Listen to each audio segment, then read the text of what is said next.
Hello everyone, welcome. I am Isaac Umbras, and today we are back in Enthusia Professional Racing, getting to drive the beautiful rotary-powered Mazda RX-7 Savanna RX-7.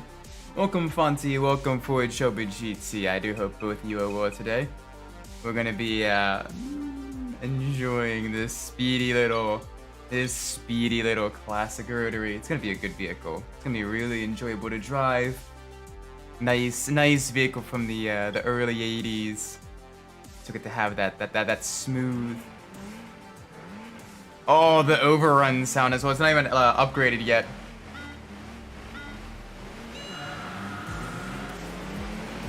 Oh, I know, this sounds good. Yes. Alright, we're probably not gonna be able to beat the Evo. We're probably not gonna be able to beat the Evo, but we can definitely try to at least beat the Whoa! Okay.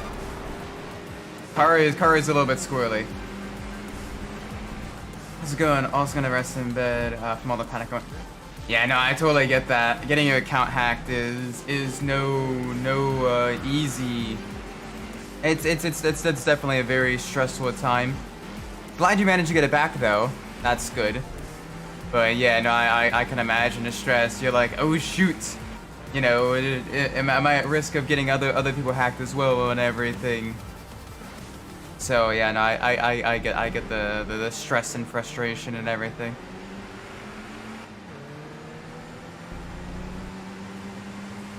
But yes, glad you got it back. It was the quickest revival I've ever seen. Usually takes a couple days for accounts to get unhacked. So this Discord was really pulling the weight to get that back. Oh, I gotta wait for the higher RPMs.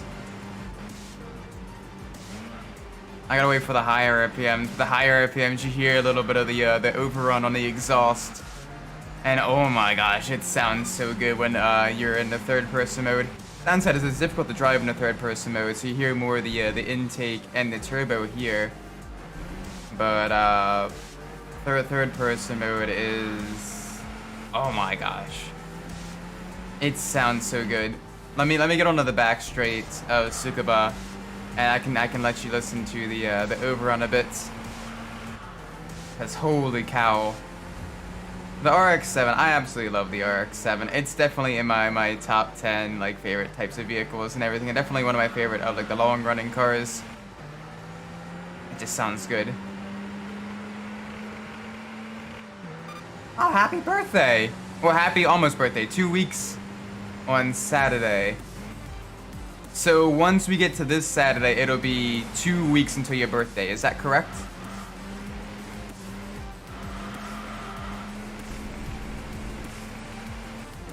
Oh, that overrun sounds.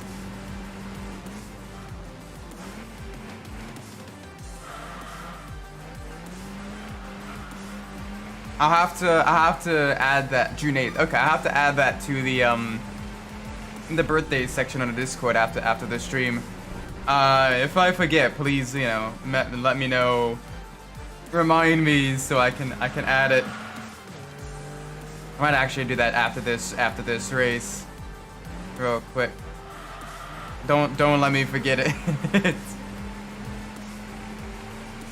Oh, it sounds so good in the higher RPM ranges. That little bit of overrun, the older rotary engine, not as much power, but it oh my gosh, it drives nice. It sounds nice. It's in a beautiful color too. Tomato. Welcome, Jaden. Once learned that Eminem was once considered to be cast as Brian O'Connor. Oh my gosh. Could you imagine Eminem as Paul Walker? The weird thing is, I don't know if I could see that as much. Like Paul Walker kind of exudes a more kind of chill vibes, whereas Eminem is a lot more high energy, a little bit more intense. It'd be an interesting change. does make me wonder though how much Eminem is into like cars and like the you know the car scene and everything like that. I don't know too much about him outside of some of his music. So it's interesting. Like I found out recently that Gordon Ramsay actually is fairly big into cars. Like he regularly watched Top Gear, but when it was back with the Hammond May Clarkson trio, and the dude owned, I think he still owns it, a Ferrari LaFerrari, as like one of like the prized vehicles in his collection. So yeah.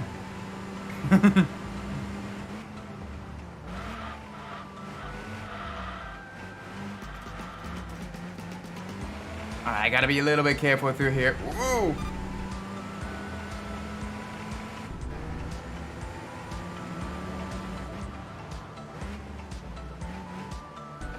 So much crazy. Uh-oh. Hopefully good crazy stuff. Hopefully good crazy stuff. Welcome, Adachi. Hopefully you're all good.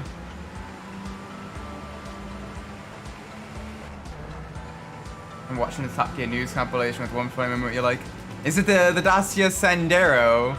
I love the Dacia Sandero segments back when they kind of had that as a little bit of a running gag. Like literally only James cared about and everyone else was like, oh yeah, the Sandero. Alright, cool.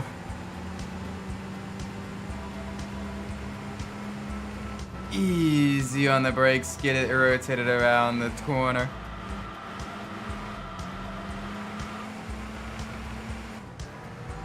Woo, running a little bit wide.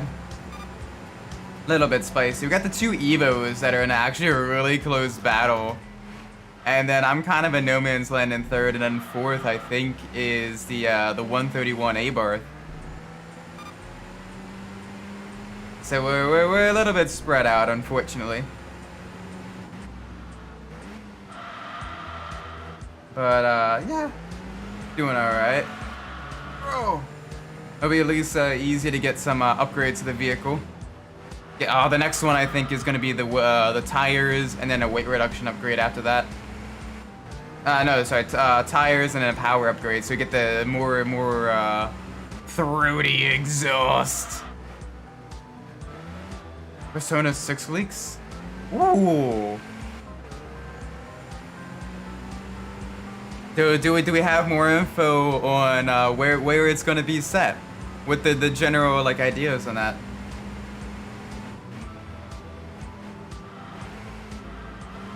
I wouldn't mind them going back to kind of a bit more of like the smaller town vibe of like Persona 4 and 3 as well.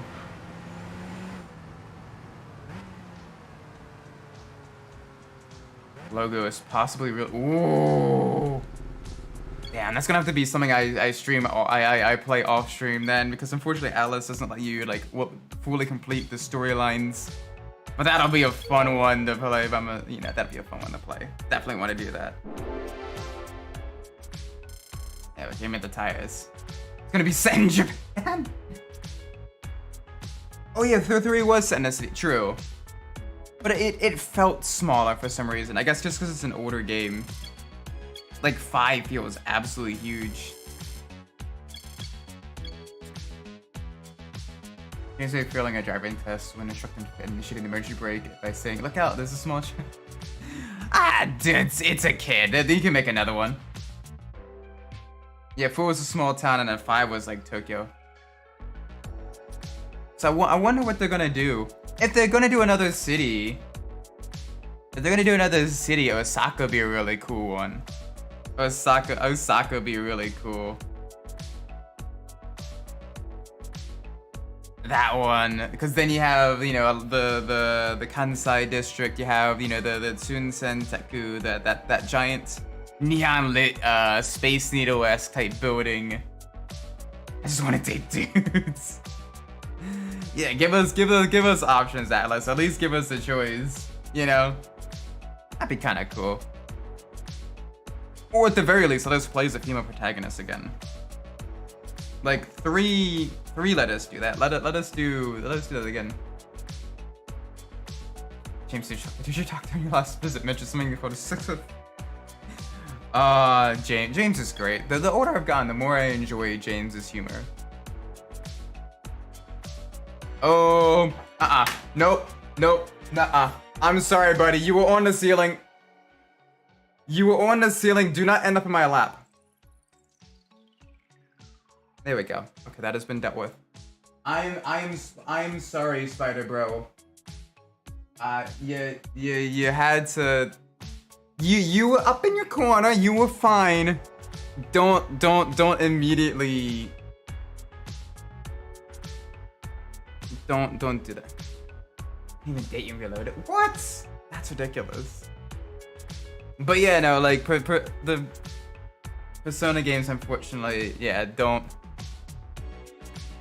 Oh, right. I gotta add. Yeah, they should. Like, come on.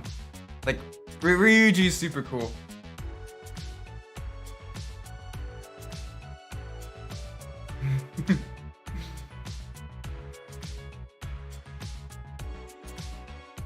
Alright, so this is 0608. Give me 1 second.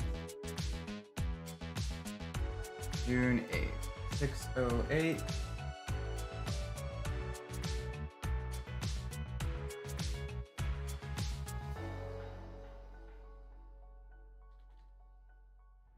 Ivor Roberts.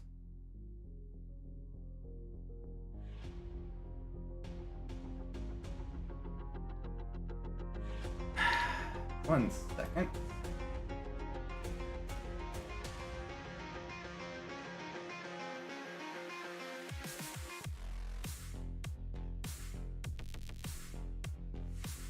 Let's see if this does it. There we go. Birthday. Also, welcome, Mr. Midnight. Hope you're well.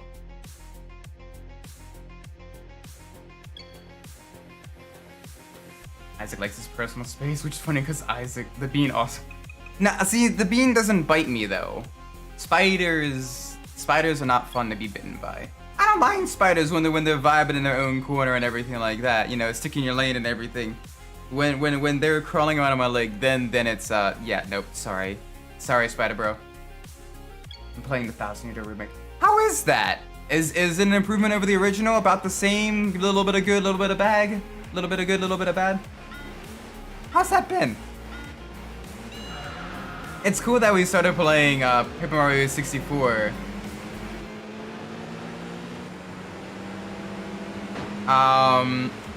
Right as 1000-year remake came out. It's a pretty good remake so far. Nice. Glad to hear it, man. Think about having a spouse, kids, cats, is you have no personal space. True. But, you know, it's one of those things where I don't want spiders crawling on me. I do not have a spider pet. It was just a spider that existed in my house for like about a month now. And it just now decided to like begin crawling on me. And I'm like, no, I'm sorry. You have chosen death. But it's not an outright replacement, not right now.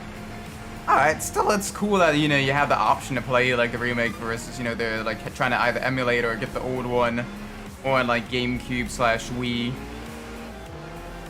You at least get the option. With the Jersey Mike's related. Nice. I've never actually been to Jersey Mike's. What's it like there? I don't know, I've never really been to too many like burricade type of like restaurants and everything. So I have not been to like Dave & Buster's either. So I don't even know what it's like there.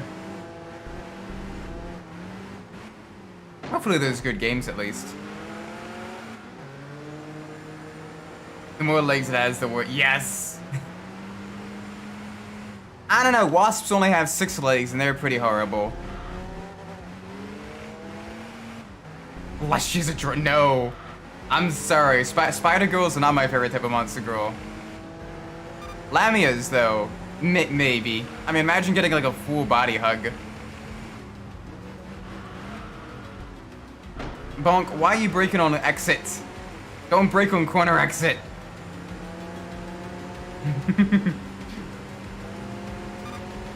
We're already getting into the degenerate chopping and degenerate talks.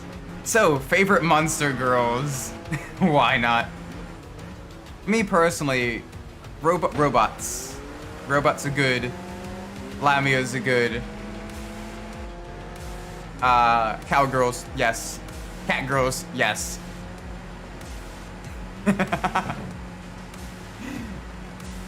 You know, I'm basic like that.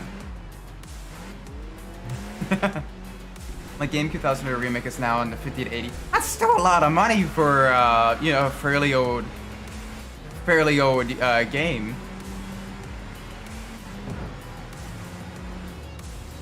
I mean, a Snake has one and it's bad. Yeah, but Snake girls though, that's different. It's weird. I'm weird. I know. Don't question it too hard. In FNAF animatronics, no, I do not want to see fan art of Chica in my Discord server. It's better than it was. True, because of the remake, it's gone down now, but still. I'm gonna Naga moves. Oh gosh. Oh gosh. Yes, Dragon Girls. Naga would just make you fucking good. Oh no. It's the Skitty and Warlord problem. Welcome, Rodrigo. I hope you're well today. We are talking about monster girls. The dragon, yes, dragon girls are great. Like, bear girls. I mean, when you get asked the bear or the woman in the woods question, why not both? Just pick a bear girl. Yeah, but imagine how great their high fives would be. Plus, they'd be cuddly. Talking about Monsters and Paper Mario, yes. Damn, Isaac crashed in the back. I should not be able to keep pace with the Bugatti. They're severely underdriving that car. Slime is better than everything else. Even worse. For some reason, slime girls don't quite do it to me. I get the feeling slime girls to be kind of messy, which I'm not the biggest fan of. Bear girls would be yes. For example, Nene from Hololive. Remake can still have some of the better aspects of the newer games, like the emphasis on ooh, there's more collectibles.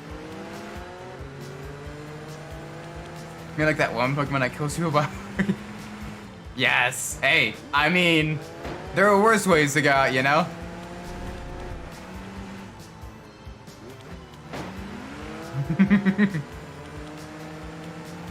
just Monster Girl Smasher Paths. That's an idea for a stream that will probably never happen without getting age restricted on YouTube. So I do it in the shower. Yeah, but like in general life though.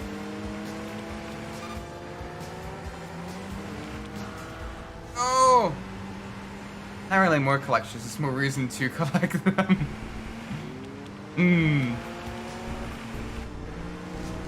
Oh my gosh, is it really gonna be a drag race to the line? I mean, Tanko's must be true. I'm glad there's at least more reason to collect them, though. The collectibles, that's good stuff. Where they come from that dog goes or just use clean up someone's ass. See that's why. I mean, Dragon Girls. You know, imagine being able to light your own like your birthday candles like that. You blow out the candles, they're backlit again. You're like, oh, cool. I also thought the game being 30 FPS was going to be a huge deal, but it probably messed up the timing of the attacks, right? Beans.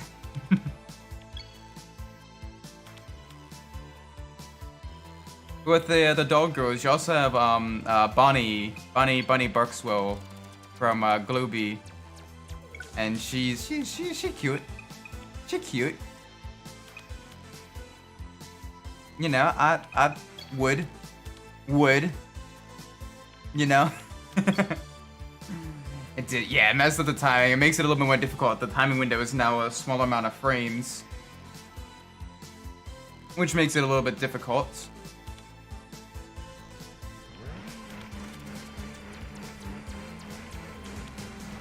And the animation is probably just a little bit of jank. But I turn on game mode on my TV. Okay. So that's good at least. You manage, like if you're lucky enough to have like the game mode on your TV. Oh, I'm getting pounded in the rear. Don't take that out of context. But if you do have like a TV with game mode, then it's not as big of an issue. But it'd still be an issue with people without a game mode.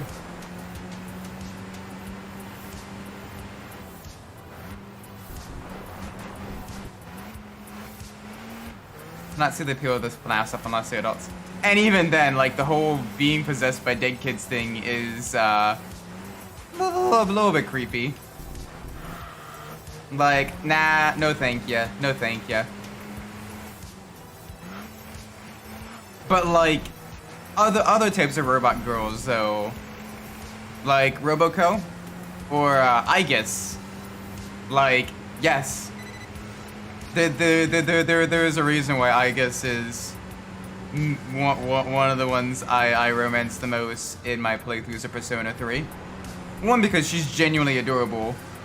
Two, because she's got machine guns for hands. And three, because she's a robot. Also, apparently there's a data mine in the game that can split 60 FPS. Oh, sweet. So one of people like could jailbreak their switches. And get it to run at the 60 FPS. That'd be cool. Yes, this is Nürburgring, the Norwich life. But yeah, dude, I'm not a big fan of people looting the animatronics.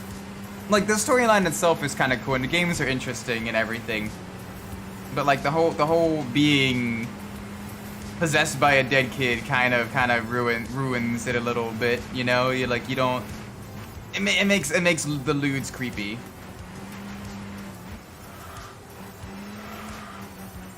Nothing. Yeah, no, nothing is safe from being looted. You have the rule 34 is a rule for a reason. It also makes it difficult when you're searching up Nissan GTR R34 liveries because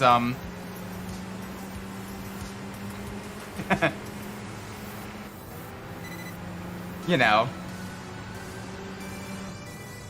the R34 to lead you to the other sites. Fun fact: someone has made a Honsha Marine R34 and a Honsha Marine Itasha R34, and people joke that it's the most safe for work Marine R34 there is.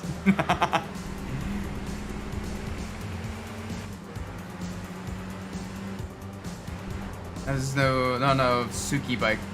Well, now that you mention it, someone's probably going to.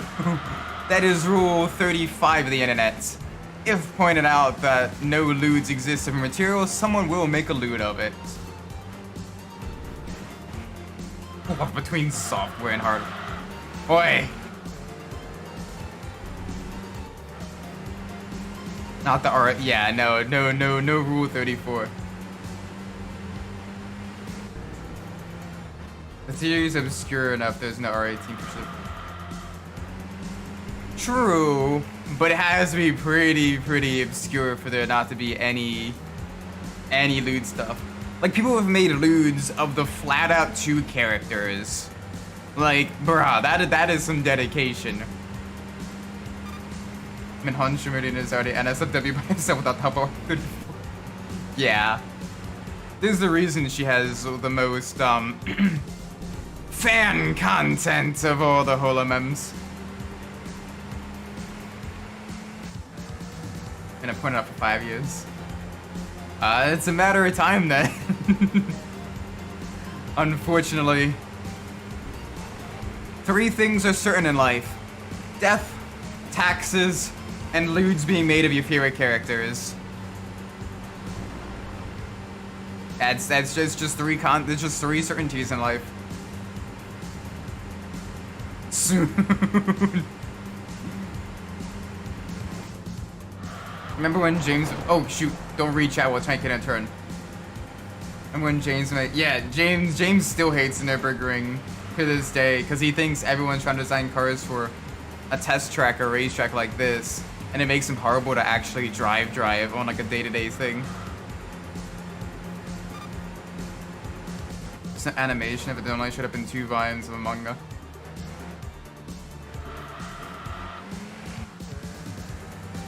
The Freddy Krueger manga series, nothing too. That's because Freddy Krueger is kind of an already established character, so Freddy Krueger is, you know, Freddy Krueger gets looted a lot. Don't ask me how I know. Don't ask me how I know. I have stumbled upon some very interesting places of the interwebs.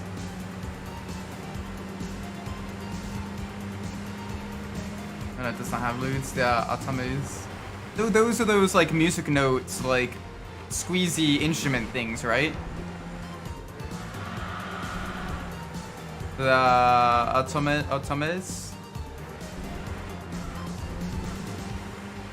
Whoa! Okay, car is. Ooh. Squiz. I don't have anything to tell the class.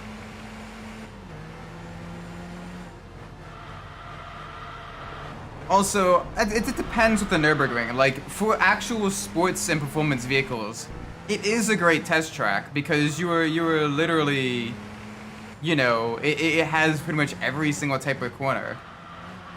But like for like more pedestrian vehicles, yeah, the Nürburgring isn't exactly the best thing to like test a commuter car on, even if one that is, you know, a little bit more performance oriented. Because it's a bit, you know, silly. Series of soup. Okay, so that explains why I've literally not heard of the Freddy Krueger series. Mm-hmm. Yeah, automotives are mostly Korean, so you're not finding losing. Oh, okay. So it's more of a Korean thing. Soon, though. If it gets popular enough, maybe.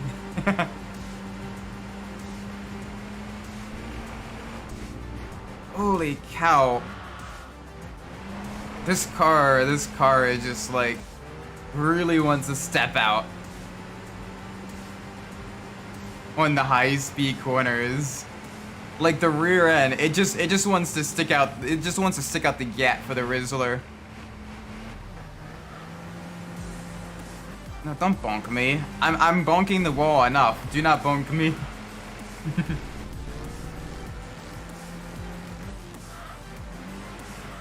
Alright, let's see how fast we can get out of the back straight.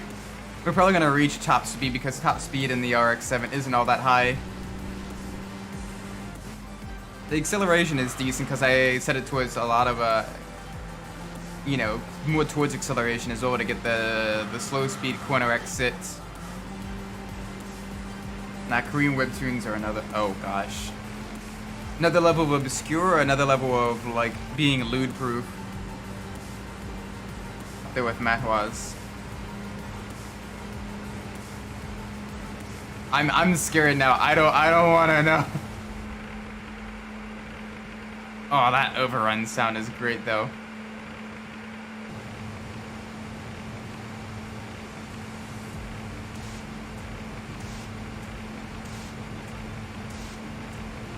Alright, let's see if we can get it into the red.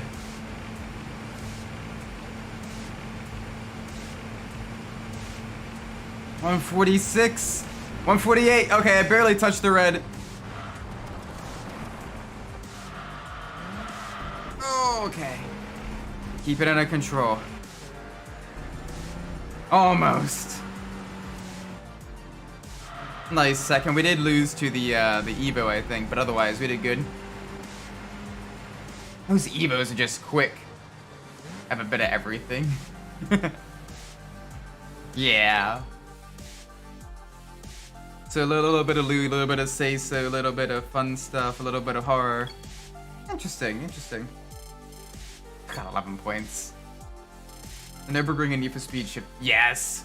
The sense of speed in that game is terrifying. It is a scary game.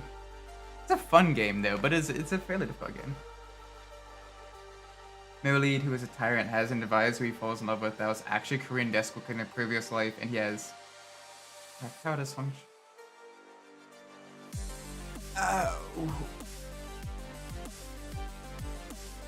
I admire the creativity. Oh, and the male lead has a secret love child, but okay. Is this a Korean? And she died previously. Okay, is this a Korean webtoon, or is this a Latin American telenovela soap opera? Cause holy moly, that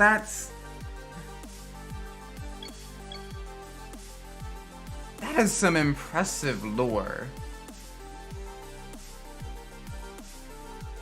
That is some impressive lore. Yeah, that is the average Korean automotive. Okay. I mean, it has the potential to be really good, but it's got a lot of whole lot of backstory to cover.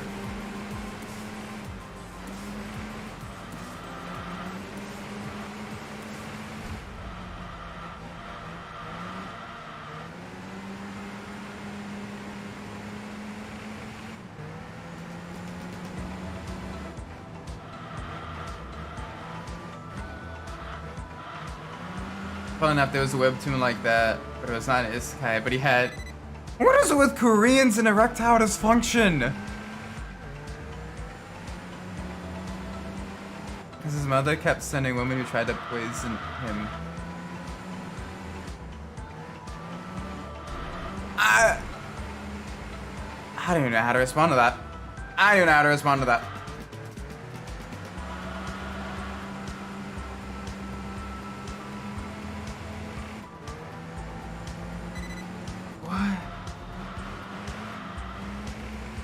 Even come up with a story like that? Someone. I feel like someone's gonna be making a killing selling Viagra in North Korea, in South Korea. Probably North Korea too, but you know, like, bruh. so someone's gonna be making like a killing importing that stuff.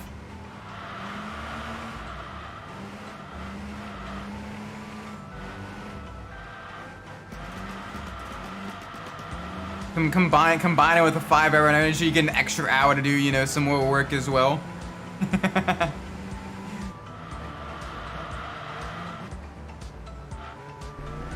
Oh gosh.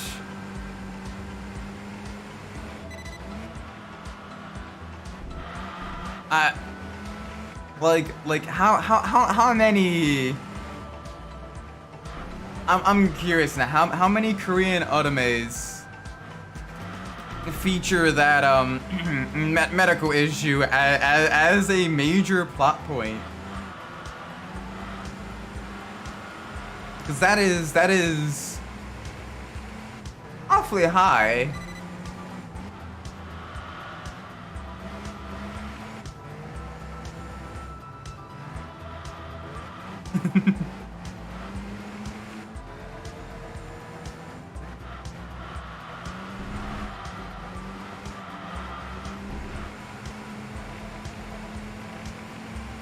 Come on. There we go. Full speed ahead. Yeah, so right around 6,500 RPM, that's when we start getting the overrun sounds. And oh my word, does it sound good. Absolutely love the sound of this vehicle.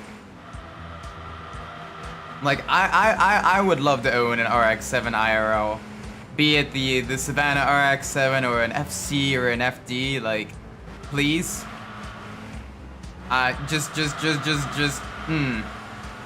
don't care if they have to replace the apex seals every 30,000 miles. Like, it is gonna be mine. It is gonna be my RX-7. And I want that.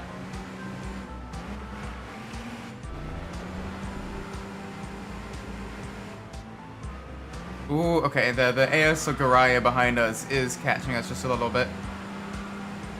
So gotta work to get up to speed. Gotta work to pull away. As long as we're over a second ahead, we should be alright. But once they get within a second, they'll be able to catch us up on the straight. And that's gonna make things just a little bit extra tricky for us. We got about equal horsepower, but the Garaya is a bit later.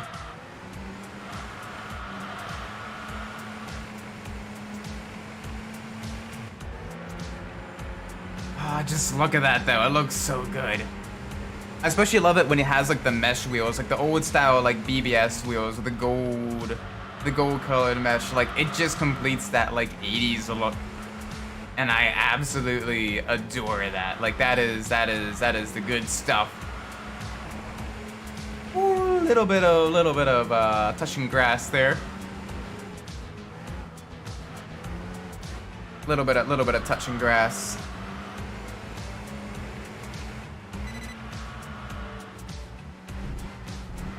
Don't wanna be too spicy on the grass. Yep, the Garaya behind us is still right on our rear. It's gotta work hard to get past. This is definitely a third gear corner.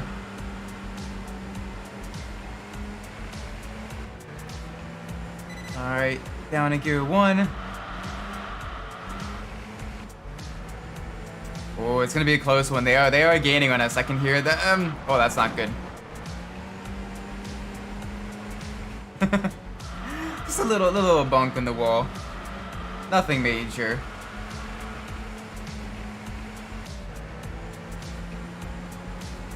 I think I should probably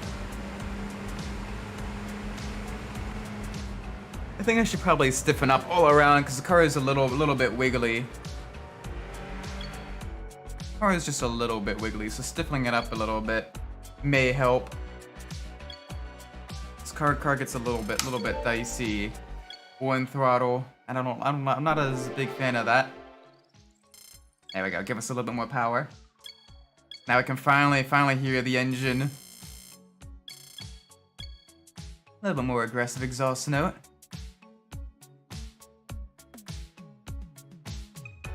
Let's do a little bit of setup. Lower the car just a bit. Stiffen you. Pow you back. A little bit more rear camber. And yeah, there we go. That should be nice. Get the car just a little bit more stable. Gold Rush anniversary. Also got low end steering race. 5.9. That's doable. It's a 5-lap race. We have to really push ourselves. But we got this. Yeah, car is a little bit more powerful. It should help us on the straights, especially on the uphill. Yeah.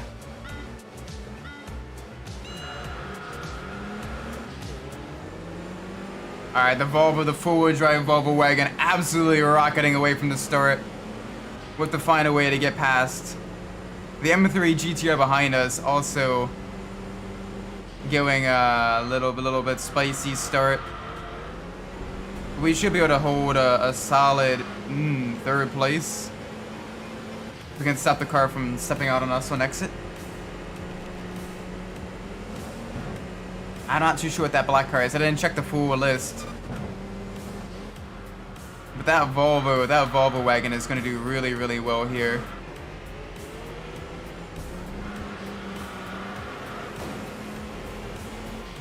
It's got the acceleration, it's got the turbo power, it's got the low speed grip.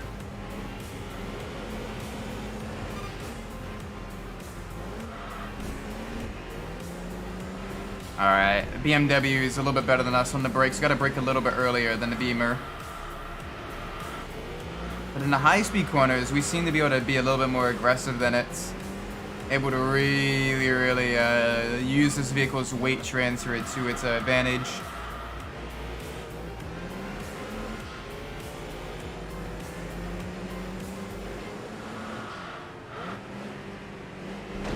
Ow.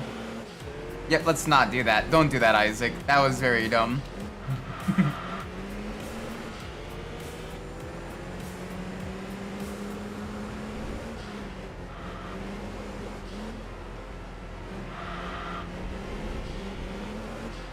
Oh, come on. We need to catch that Volvo wagon though. Like it had a really good launch. But I think we might be able to eventually catch that up.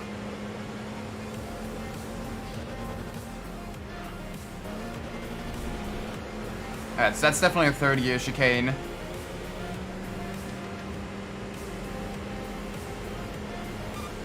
Yeah, we gained a little bit of time there through the chicane. Not a whole lot, but just a little bit. I need that Beamer to go a little bit faster. We need anti-lag. Yeah, we do. Come on. Why isn't there anti-lag in Enthusia Professional Racing? Oh, we need all the pops. Come on, I need that Beamer to catch up to the Volvo. Need them to get into a battle. Battle of the European sports cars.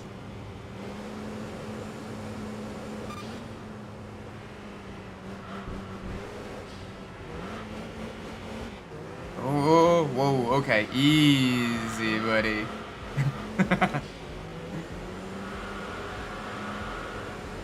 Oh, we're hunting down that Beamer, though. The Beamer is hunting down the Volvo. Definitely a little bit closer. They're able to pull away on the first sector, the first half of the course. But we're able to reel them up to the twisty bits.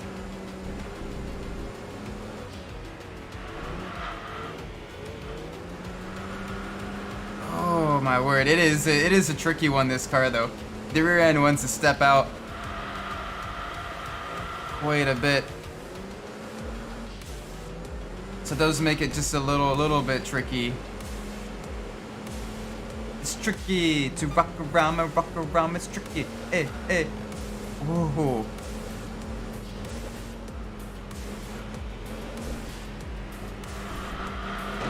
Alright, so a little bit slower through there. I need to go. Alright, so over a full lap, the Volvo's pulling out a gap of about 0.6 seconds a lap. Yeah, massive understeer and the snap oversteer. It's the older suspension on this vehicle. A little bit dicey. Older tires as well, because it's got the 80s tires. Which definitely affects its performance abilities compared to more modern machinery. But like I've got it to a point where I can control it for the most part. And I like using a little bit of the oversteer to get the car around the tighter corners.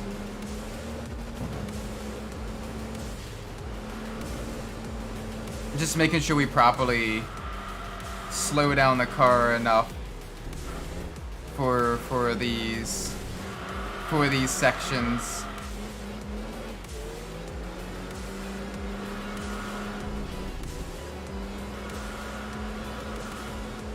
Grid 1 tactics, just completely slider on the entire course.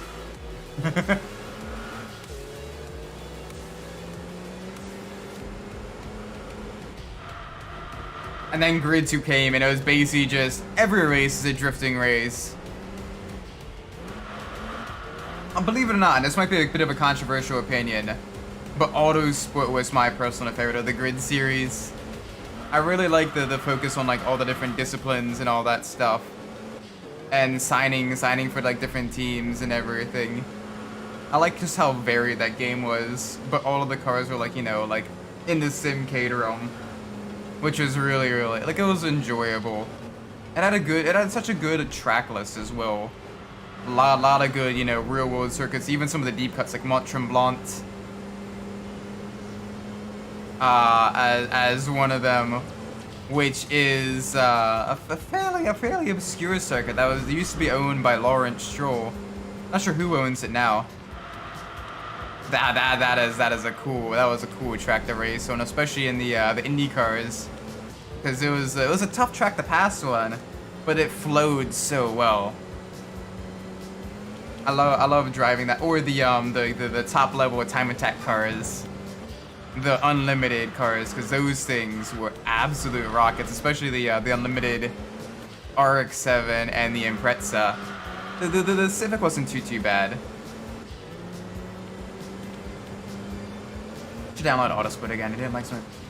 It was a little bit weird for me when I first started playing it, but then like it eventually clicked with me, and I really enjoyed it.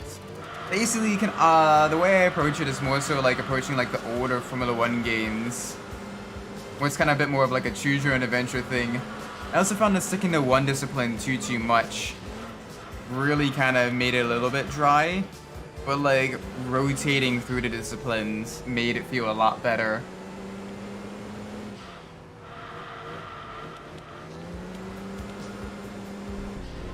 Though the most difficult one for me, and this is coming from someone that absolutely loves touring cars, the most difficult one for me was the touring discipline, just because of the reverse grids.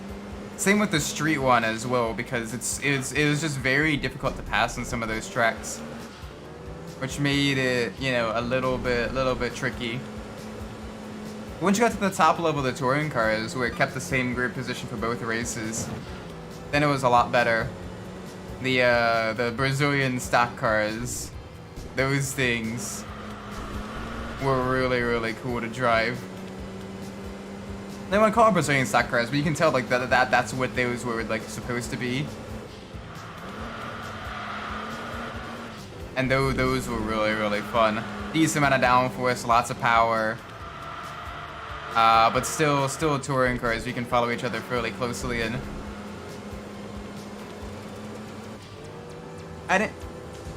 Yeah, those cars. Yeah, I know. One thing I would love to do, one thing I would love to see, is I would love to see like an agreement between like Stock Car Brazil and IndyCar.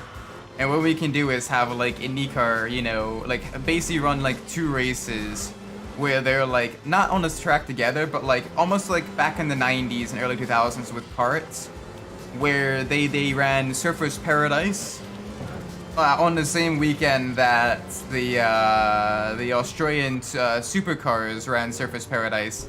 Do something similar, but basically do where it's like Interlagos. So you get to see the IndyCars Interlagos during like, you know, a Brazilian stock car race, and then have them come up here to the States and have them race at like Indianapolis, the road course, as like, you know, a support race. Like that would be so cool, and be really cool to like get people interested in both of those series. Cause like the Brazilians love open wheel racing. Like they go absolutely crazy, like, you know, for, you know, Interlagos when Formula 1 comes around, giving them another open wheel race with some of the best drivers in America as well as from around the world and everything in equal machinery. So they're always, you know, like really close together, battling for position and everything like that. I think they would love that. And then like seeing the close battling, you know, a little bit of the door banging touring car action of Stock Car Brazil here in the States, like the Americans would love that. The V8 sound and all that, like, yeah, that would be so cool. Like that would like Penske, Roger Penske, my dude, hit up whoever manages Stock Car Brazil and let's get this going. That would be amazing, especially because like for IndyCar, you know, you could have it during like the winter time here in the States when, you know, the season's in full swing down there. But then like you can bring, And then like during Brazil's winter, they can bring up for an invitational race here. It's not really going to affect the schedule that much, and it's just an extra race for both that like people are going to enjoy. Pretty much the cool thing with the stock price. They look like lowered SUVs now.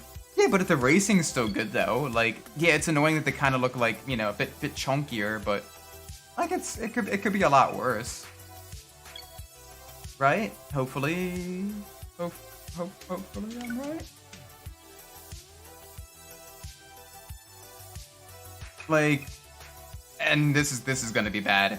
This is gonna be bad. But like back when it was a support race with Formula E, like I kind of enjoyed the Jaguar I-Pace trophy too.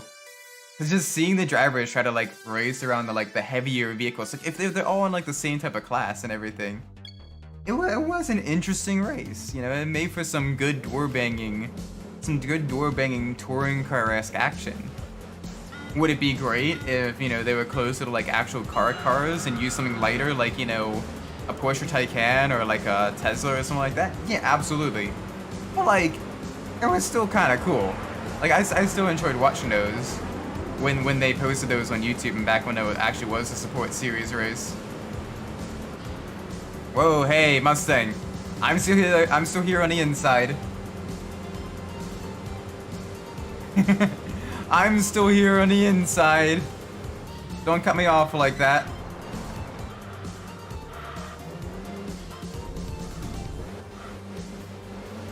But like, it's weird because like even in the States, like Trans Am, I wish Trans Am was more popular as well. Because watching those cars is an absolute blast. You get everything from like the Dodge Challenger TA2s, your Camaros, all that stuff. And then the TA1s are absolute monster machines with like, what, 700 horsepower on a 2-frame chassis. Like, they're super cool, but unfortunately, like, the production value on the YouTube stuff is kind of not always that great, so they kind of have a much lower, and they don't really have that much promotion, so you very rarely even hear about that. But like I've been to granted pre-pandemic, I've been to a couple of like the Trans Am races, and they're good fun, fairly cheap too as well. Like, which is why I wish it was more popular, because it was some decent racing and everything, and it was just fun.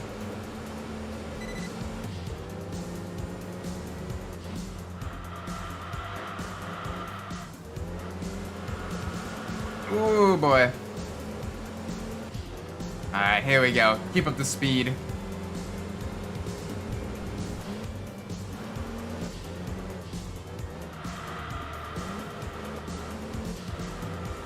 There we go, there we go. More speed.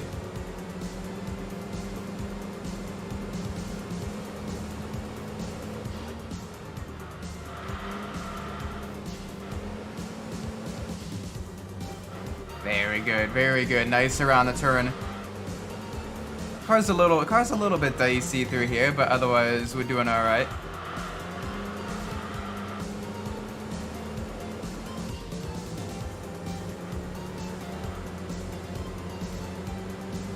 Nice and smooth.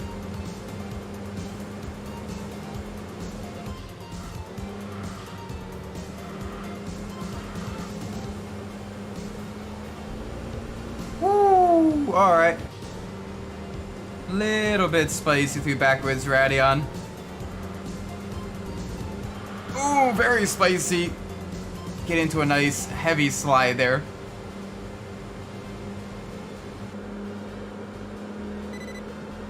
Downside, so we're not getting as much of the overrun sound. But it definitely sounds a little bit throatier. And you do get the turbo blow off as well, which is a nice added touch. So it's not too bad.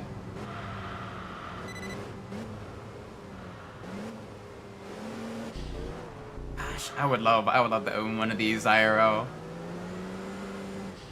It's just a fun looking vehicle. But it drives really nice too.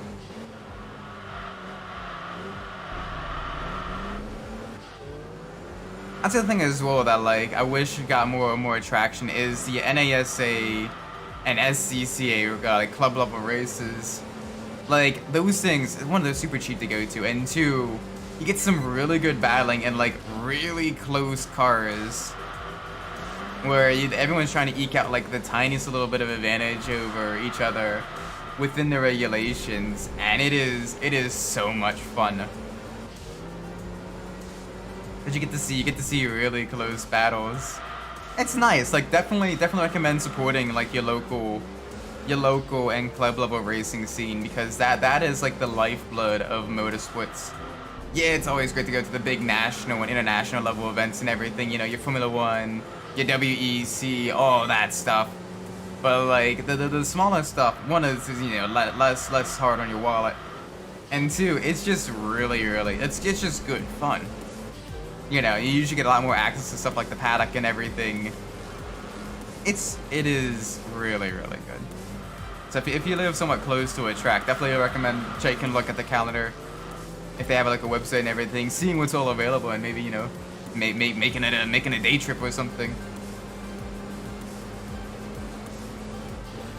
Just out of curiosity, what all is all of y'all's like closest racetracks? For me, for like road racing tracks, the two closest to me are Jersey Motorsports Park and Summit Point, and both of them do a lot of like the you know, the club level racing and everything.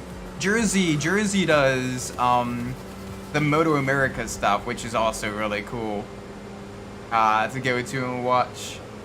Outside of that, it's mostly like the club level stuff, but it's just really cool. Watching like the Spec Miata, Spec Racer Ford go around some of these tracks is really nice.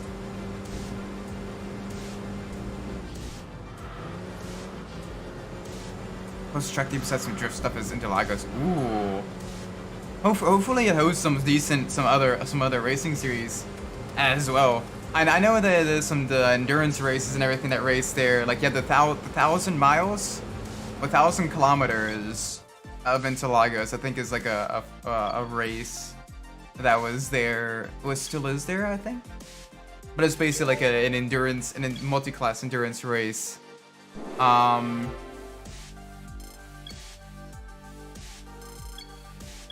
Obviously touring cars. Like I said, it'd be cool to get IndyCar there. IndyCar would absolutely rock at Interlagos.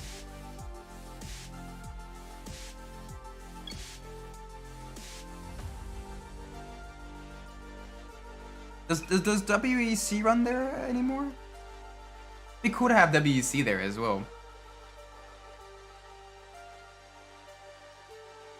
I'm not too familiar with Brazilian club level stuff, but like it'd be really cool to have, you know, all that stuff as well. Ooh, damn. All right, Skyline versus Rotary is kind of not the best option. In the RX-7 race.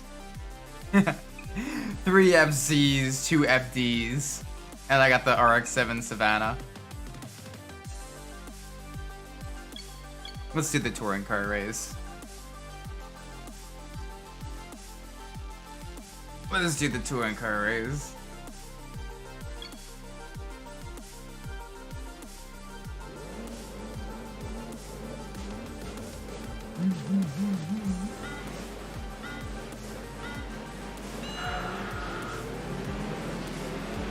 Let's roll.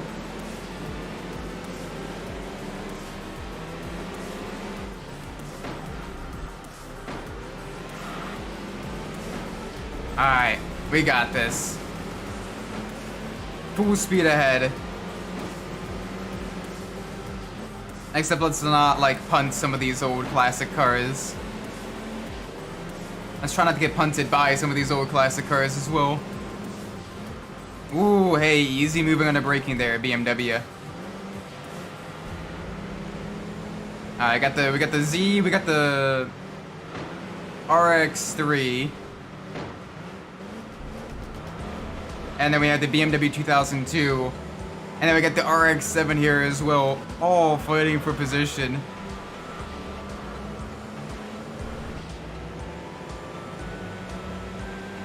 Oh, here we go. Side by side through Flugplatz. Oh, they backed out.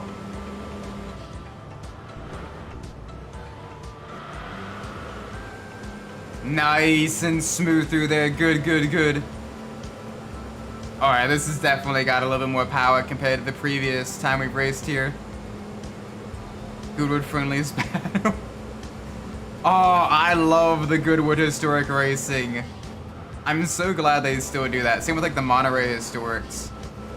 Like classic cars are made, like just because they're classic does not mean they should not be, they should not be, you know, raced. They should still be raced with all the anger in the world, you know, close quarters, right up on each other. Like, they should not just be museum pieces. They should be museum pieces, but they should also, you know, get a chance to stretch your legs every once in a while. The 2002 Turbo is an absolutely beautiful vehicle. Wish it got more love in racing games. It is a cool vehicle with a nice history. If I remember correctly, some version of the 2002 Turbo, the letters on the front splitter are painted backwards so that you could read it coming up on you in the mirror, which is really cool and really cheeky from BMW, basically saying, hey, we're gonna be passing you. Yeah, we're letting you know that this is exactly what is gonna be passing you. Like, damn, okay. Alright, BMW, that's a little bit cheeky. Little bit cocky, but you know, I respect that.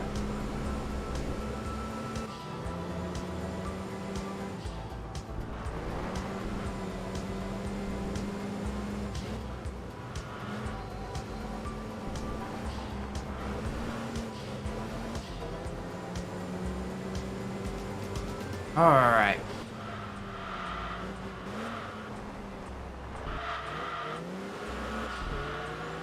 Easy.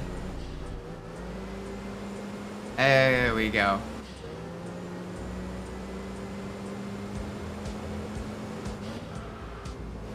Alright, car is stable. Now let's absolutely tear through this lap. Lay down just a little bit more rubber onto the Nordschleife. Put down our tire prints. Let everyone know that we were here.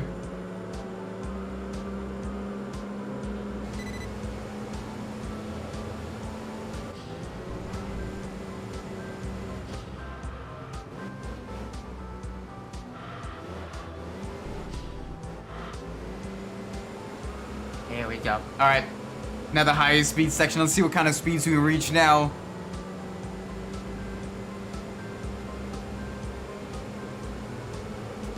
Gimme, gimme, gimme, gimme. I feel uncanny about the new BMW. It's got the ugly. It doesn't look bad in like the racing versions or like the high performance versions with like the more of the aero bits. But in like some of the like the lower trims, it looks really, really jank. Like the BMW M4 GT3, I've kind of gotten used to already. But like, and the M4 I've kind of gotten used to a little bit.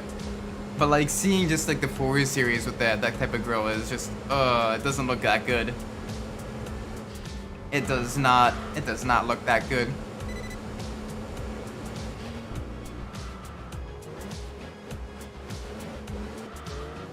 Alright, there we go. Very nice through here.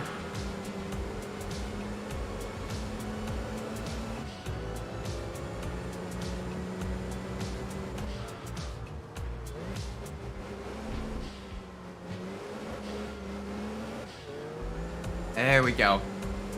Good exit of the carousel. Alright, now time for the Addinger Force section.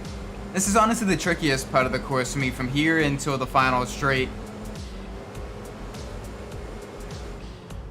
Yeah, the BMWs. Yeah, the modern BMWs, like they don't look bad in like the racing versions, or like the M versions, but like the lower trim ones are a little bit rougher on the edges.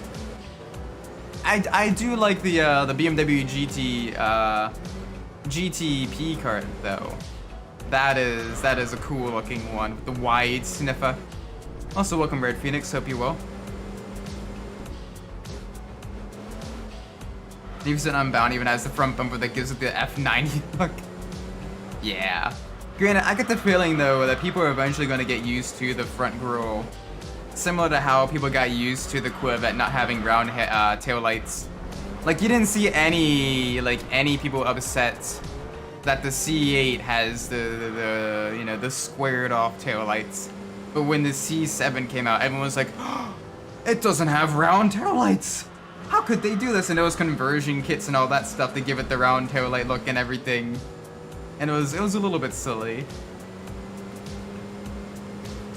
So it's one of those things where people will eventually get used to it as they kind of, you know, see it more and more.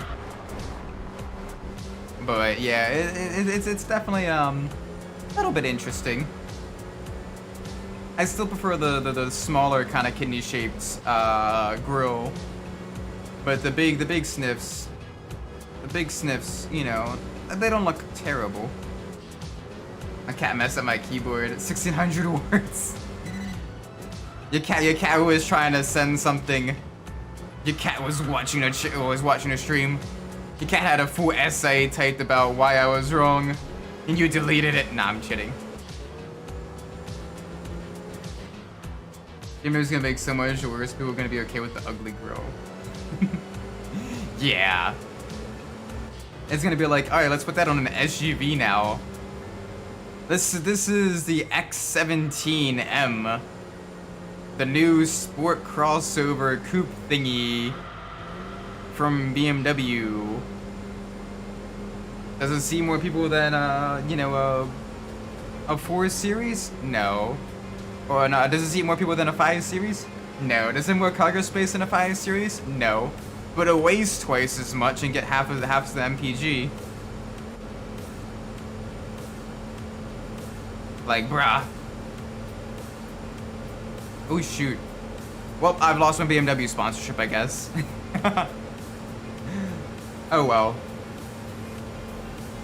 The Krauts can be sour for all I care.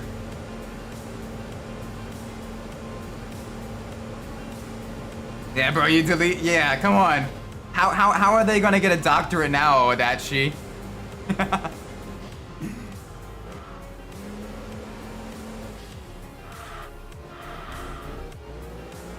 Cat put up what?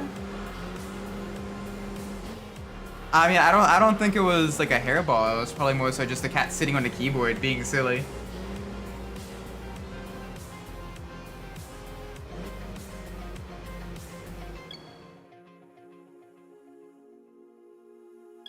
There we go. There we go. There we go. That's enough for a level up. Give me the level up. Wow, beautiful Savanna RX-7. Yes, alright, so it's now the lightest it can be. Yep, little bit of point seduction. That's alright. That's alright.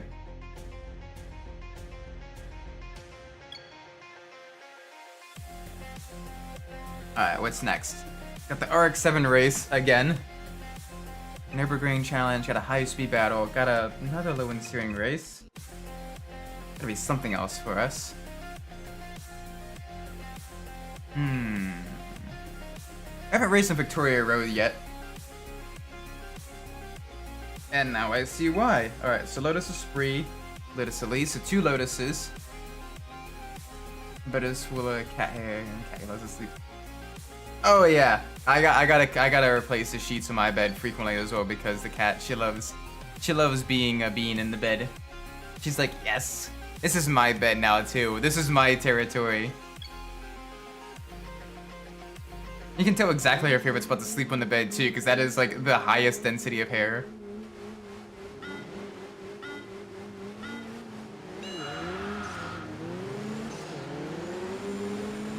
But she's a sweet bean, so, and she's cute, so you know, it's worth it.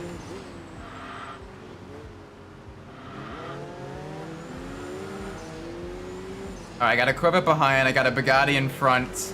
I mean, it's, yeah, I know it's the Dower, but it's basically the Bugatti. It's just built by Dower.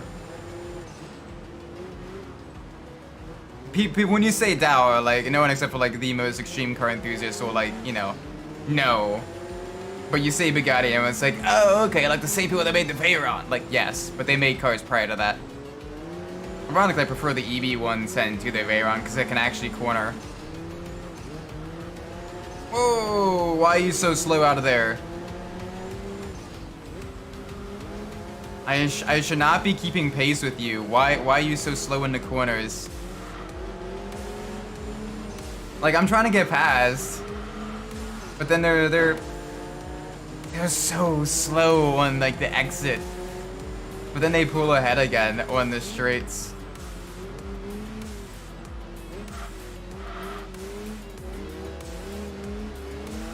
So I gotta either try to go around the outside of one of these corners, which doesn't quite work in the Mazda, or I gotta get just a really, really good run on a short straight, where I can then get in front and then use the cornering powers of the RX-7 to, you know, chop them off a little bit. The time the Frenchman got reincarnated as an Italian. Which is funny, because wasn't Bugatti originally an Italian man anyway? So it was an Italian got reincarnated as a Frenchman that got reincarnated as an Italian.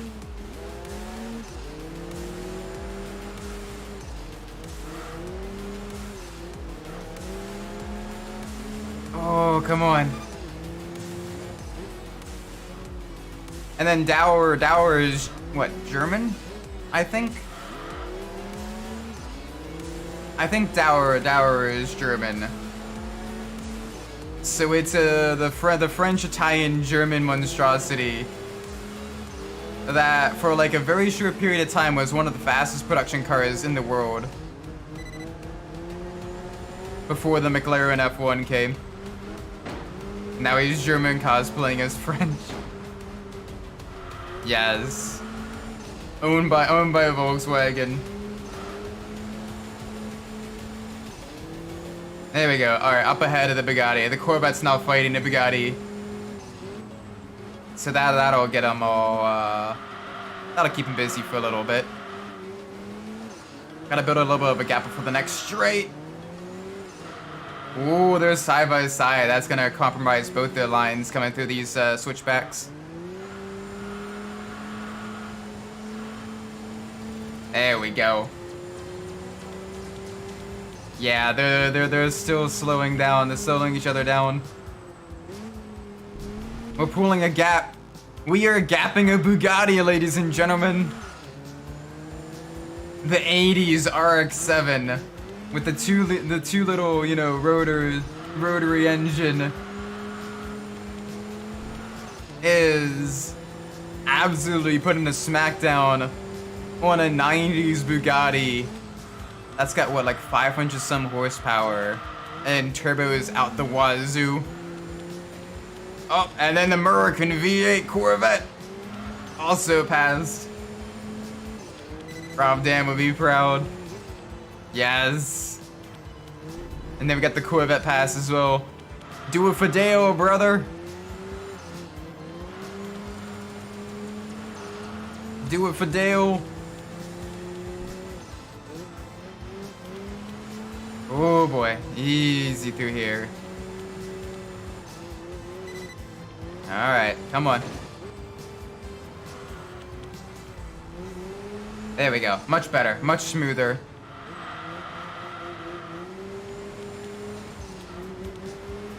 I got a long straight now, the Corvettes. The Corvette with the LS engine in it. It's gonna be a little bit spicy through here. But we got this. We just need to hold on for just one more sector. One more sector and then we've got it. The Vet's gonna have a major power advantage compared to us on the straight. But then two tight hairpins and a short sprint to the line.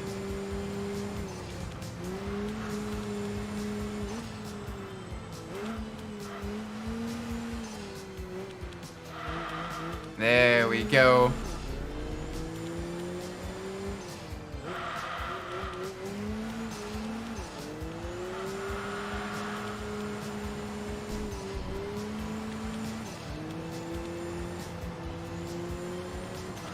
Holy cow.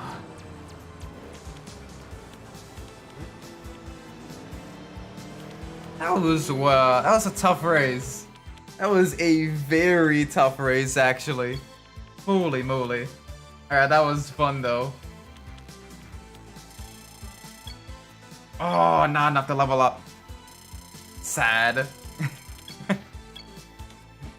Got some decent points out of that, though.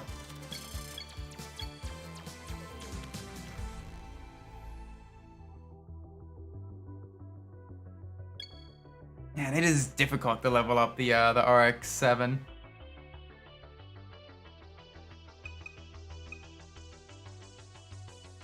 Skyline versus Rotary, get the Nürburgring challenge with the highest speed battle. Let's do the highest speed battle. Yeah, we should be able to beat most of these. RX-7's got the okay top speed.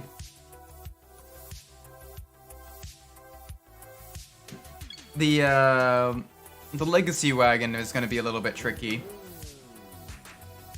But I think we can beat most of the other vehicles.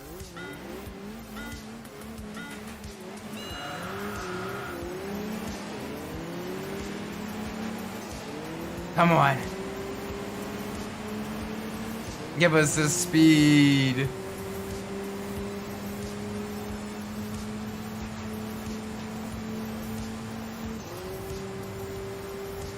Yes. Alright, this is good.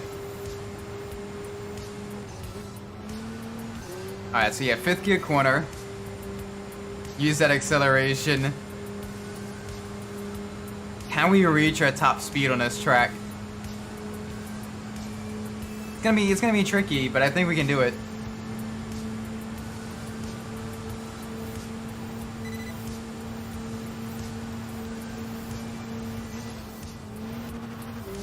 Nope, this is 5th gear. 5th gear corner. All around.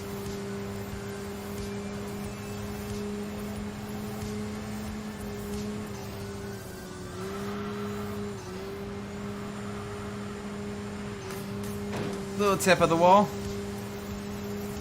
That's alright. Come on.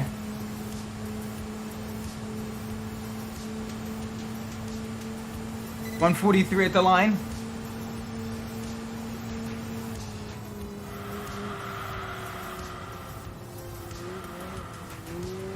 $143 at the line. Alright. Come on, let's do another lap. Get it going a little bit faster.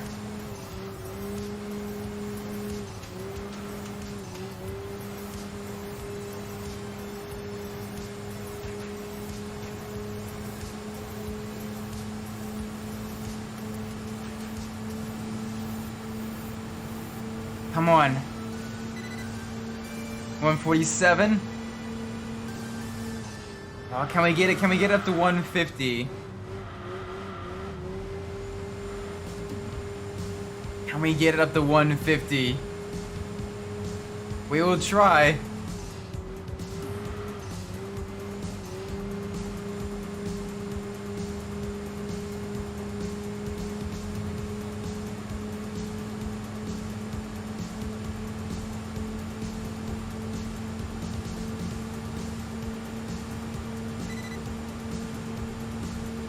Come on. 2 miles an hour is short. I am trying my hardest to get this thing up to as high a speed as we can at the end of the straights.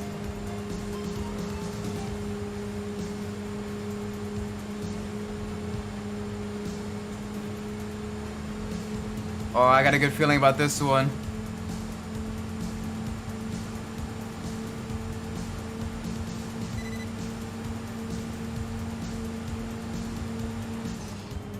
$149.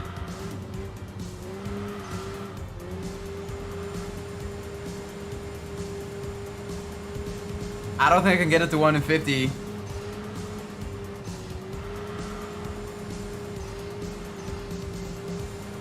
That's gonna be a wall. Yep, a little bit of a lap tap on the wall. That's gonna slow us down on this one.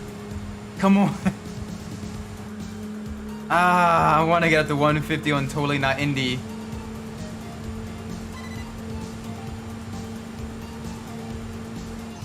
What if doing what the IndyCar drivers do and kind of like letting it coast down, then back up across will extend the length of the track enough for me to get up to 150. So go down and then go back across.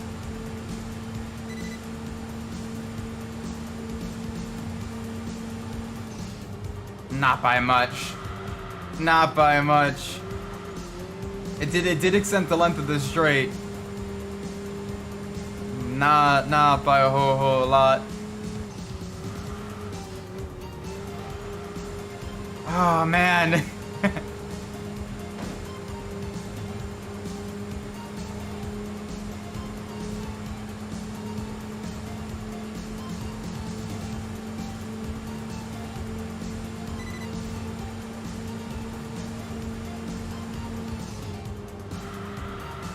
Got 2 more laps. Let's do this nice and fast.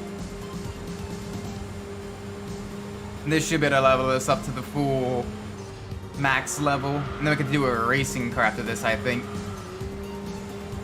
'Cause I think this is the real sports car. Which means the next one is going to be competition.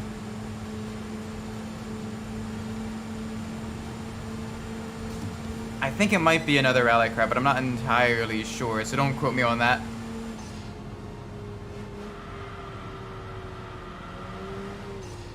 Or we're in the next page.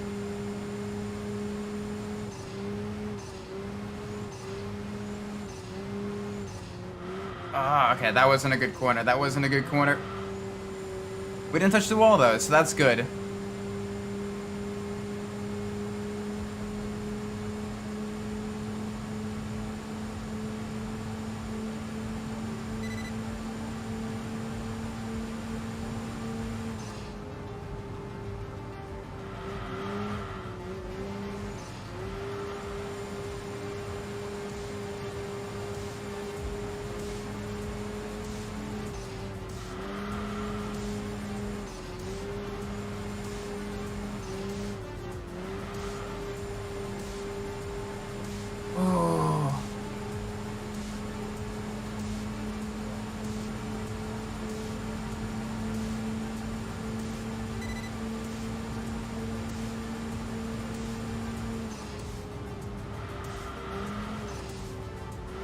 Here we go.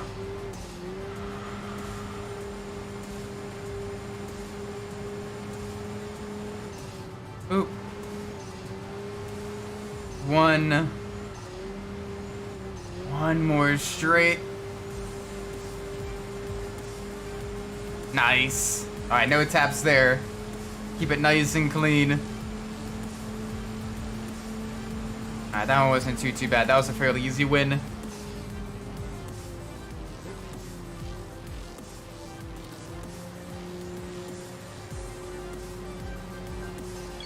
Nice. And we got the best lap too. Which is good. There we go. Yeah, that is plenty of points. That'll get us leveled up. Boom. Alright, complete RX-7. Yeah, I know our ranking is gonna fall a little bit, but that's alright.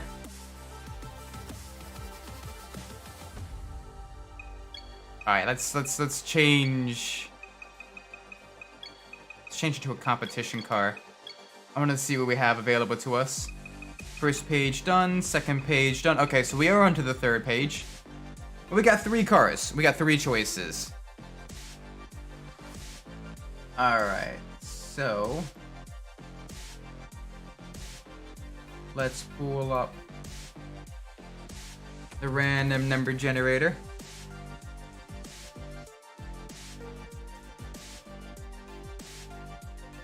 1 through 3. If it is 1, it's the Astra DTM Coupe. If it's 3, it is the R390. Good choices all around, honestly. 3. Alright. that means we get this beast. Yeah. Which means we should then be able to get a lot of the prototype cars. The Audi R8, the Toyota GT1, the 787B. Ooh.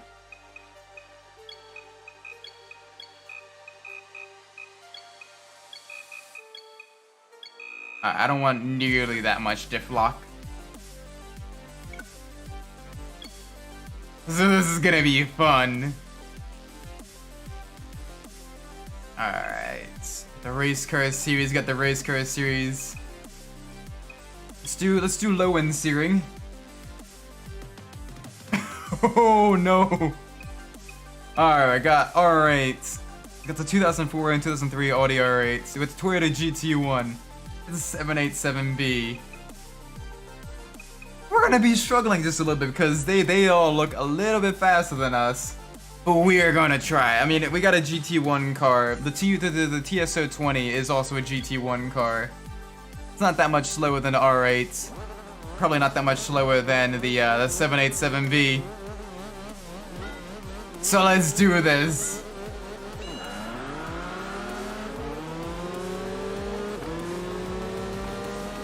Alright, good launch, good run.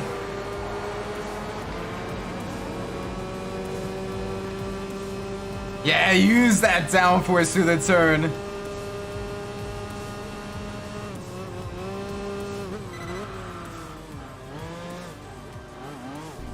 Alright, nice and smooth through here.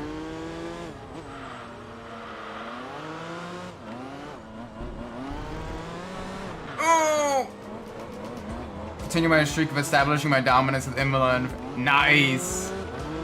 Imola's a tricky track for me. I absolutely love it, but it does not love me. In Solo Corsa Competizione, Agua Minerale absolutely loves to send my car sideways. But I still absolutely love driving it way more than Monza. Can you not punt me? Please do not punt me, Mazda. Come on, we were just in a rotary engine vehicle that makes us like brothers. Do not punt Torino.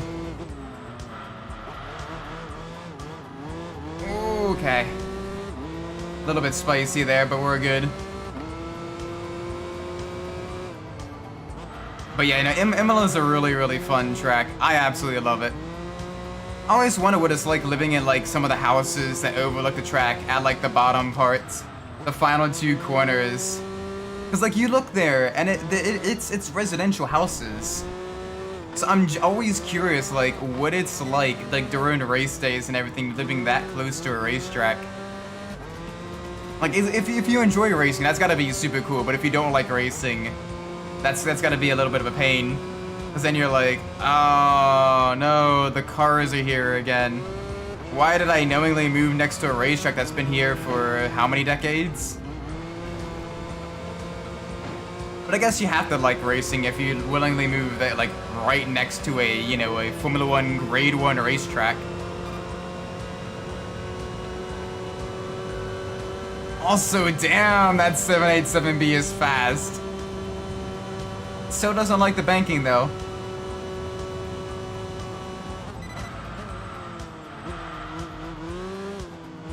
Gotta be careful, this thing is mid-engined.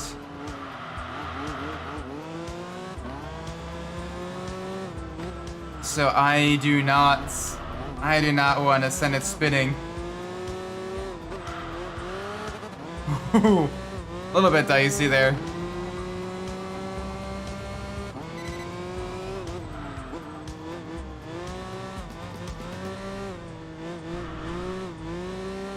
Oh, it's got so much power too, like just seeing this thing.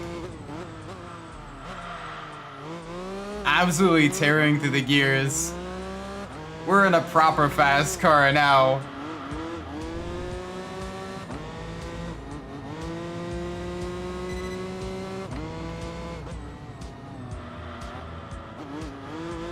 Ooh, a little bit of off track. Save it. Okay, there we go.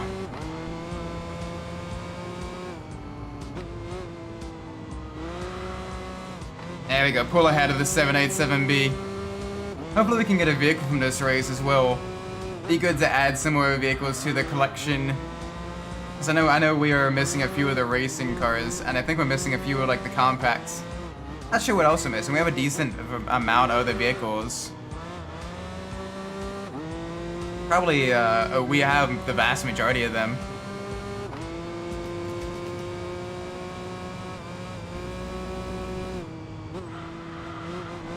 Oh, come on, save it, save it, save it. There we go.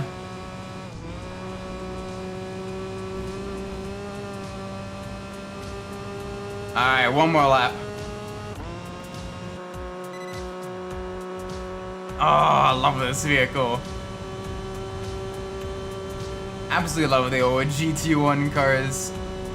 Everything from this to the McLaren F1 to the, you know, the Porsche GT1 Strassen version, or not even a Strassen version, just the regular Porsche GT1 is just, yes.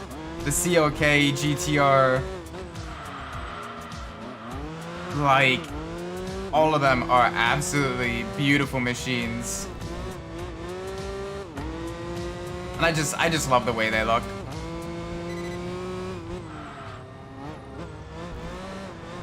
Kind of makes me a little bit sad that the modern hypercar idea got scrapped for the, you know, the LMH and LMDHs. Because seeing, you know, basically race-tuned production hypercars like the AMG Project 1 and the Aston Martin Valkyrie racing would have been like super cool. But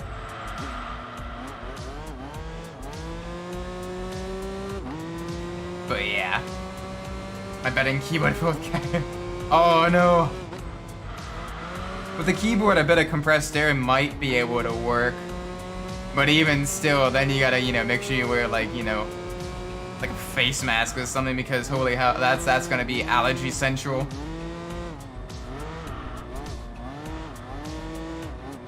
So cat doesn't try to go into accounts. Hacker cat.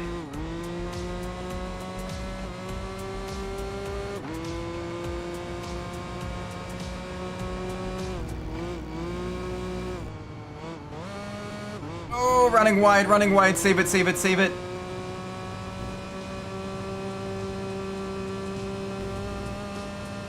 And you can take that at flat out. The backwards Radion. Nice.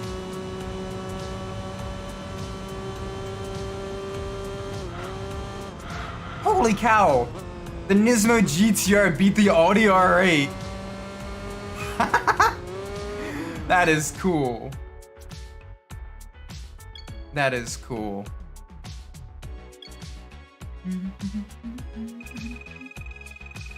Alright, are we gonna actually get something? GT1? Alright, alright. I will take it, I will take it. 3.6 liter V8, I believe, turbocharged, with twin turbocharged, one or the other. Beautiful machine. Look at that. Yeah, that's very nice. I gotta be careful with those off courses. Don't want too many of those because they reduce the amount of points you get massively for the vehicle level ups. And I want to get this thing leveled up as soon as possible.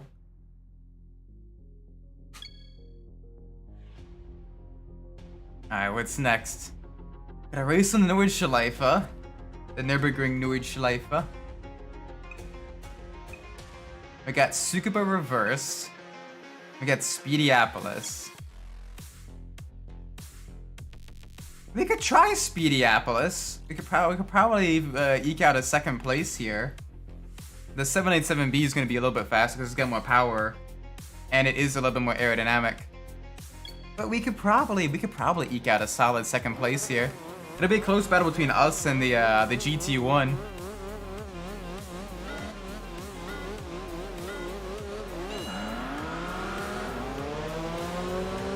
And I guess it also depends on how quickly they can get past all the other cars. Yeah, 787B absolutely tearing through.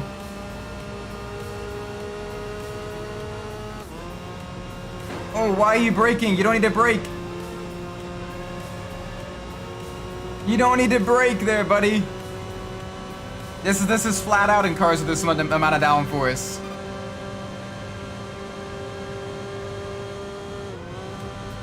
Okay, maybe not flat out.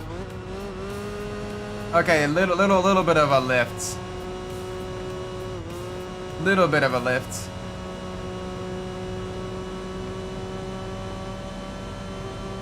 Alright, come on, let's just chase them down. Let's see if we can't get past them.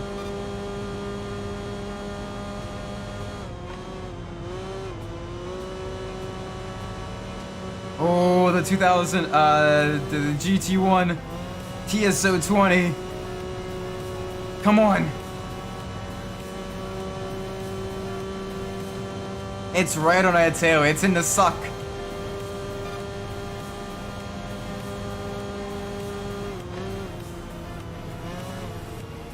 Oh, I backed out though. That was smart.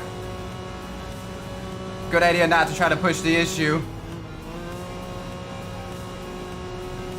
It's gonna be a close battle for second place. I say as they immediately.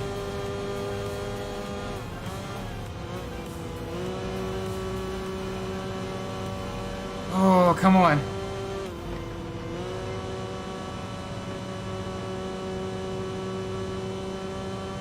Come on.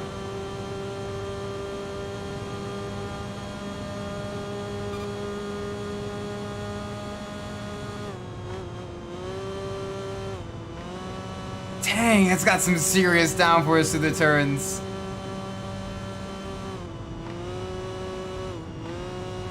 Bonk. Oh, that's gonna slow us down massively. That might allow the McLaren to catch us up as well. Come on, we at least need a top step on, at least a step on the podium.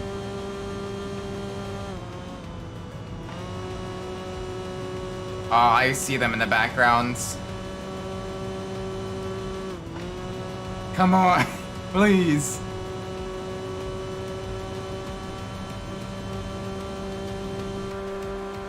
Oh, that sound though, at the highest speed is absolutely beautiful.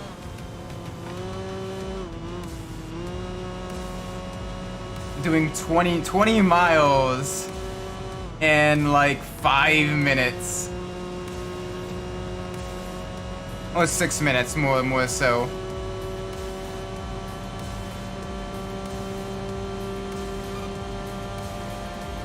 Oh, don't you do it. There we go. Stay back there. Yeah, it doesn't have the downforce to do a pass on the inside. We got the acceleration advantage.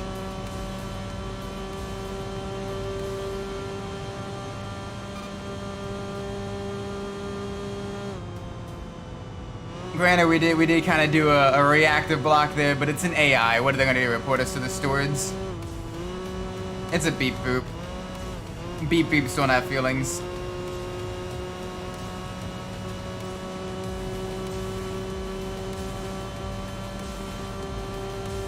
Alright, that's a 46 seconds. We need to go a little bit faster.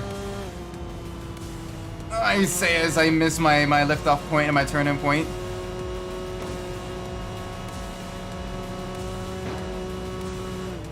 Nope, we're gonna make you back out of there. We're gonna finish on the podium. We're definitely gonna finish on the podium. We need to finish on the podium.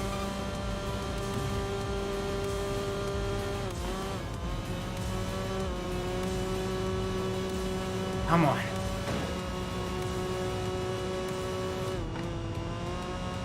Alright, 2 to go.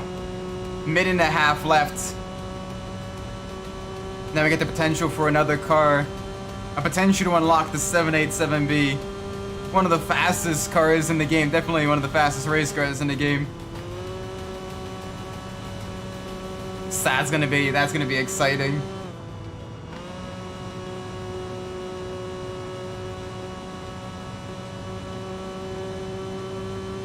Come on.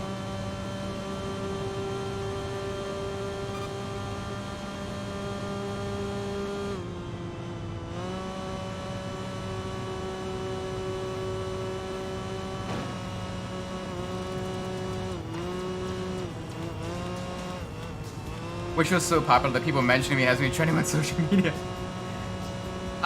Is it the other Adachi? The Persona 3 Adachi? Oh no, sorry, Persona 4 Adachi. I don't want to say Persona 3. Persona 4 Adachi. I did it dumb.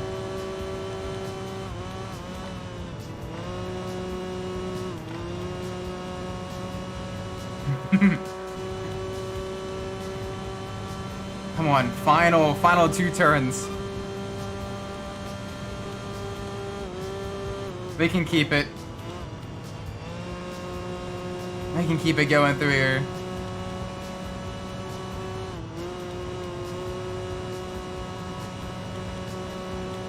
And there's the finish line.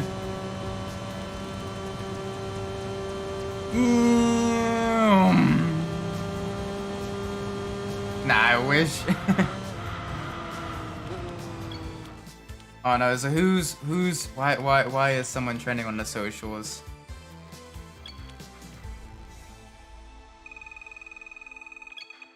Dakota used to be trending, but right now it's PWD and Kudo. Ah, Kudo, okay. I see.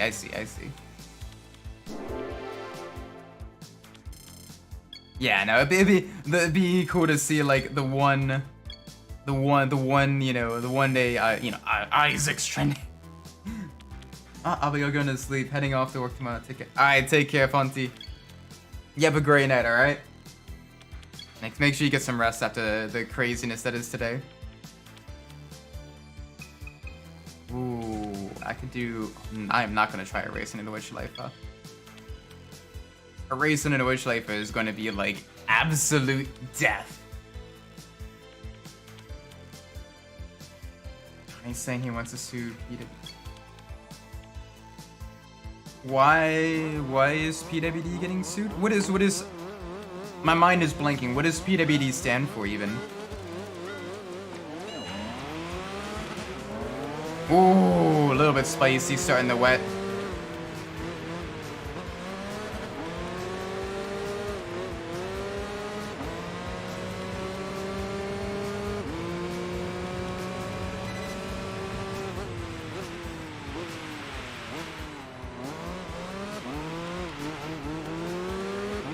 Whoa! Okay. Major slide there.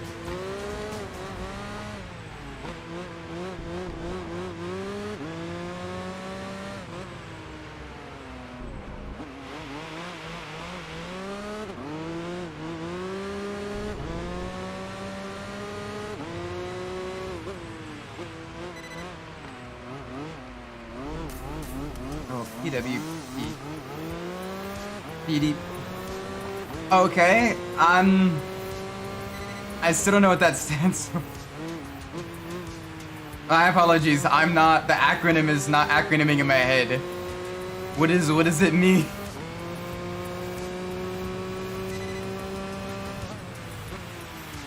Keyboard still dead, okay. Alright, a little too late on the brakes there. That wasn't good. Major off. All these prototypes are on a tight tentacle circuit in the wet. Send it up the inside.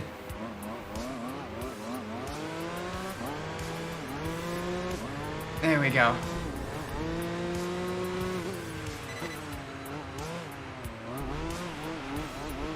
Oh, PewDiePie. Okay.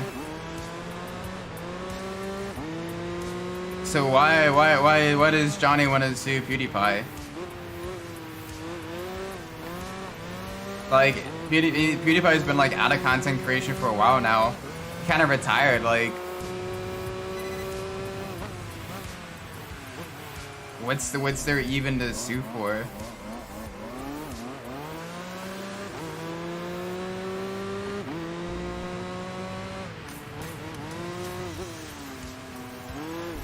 Oh, come on.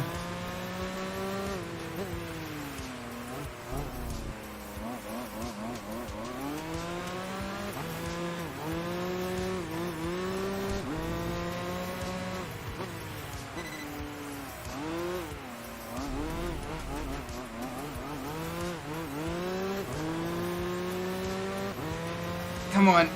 There we go. All right, cleaner lap there. Getting better, getting my braking points down. A little bit tricky in the wet with the vehicle with this amount of power. That does like to lock up a little bit. So I'm braking a little bit before. Yeah, I'm braking a little bit before the barriers there.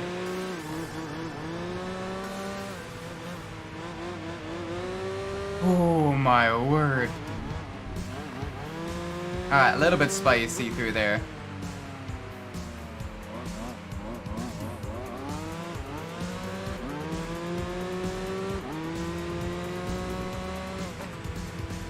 Alright, so I can probably start braking at the curb instead of at the barriers. Oh boy. Easy. Alright, almost halfway into the race. The Toyota is challenging the Nissan, and I hear the scream of the rotary behind us as well. So it's going to be a very close battle. We might be able to pull out a win.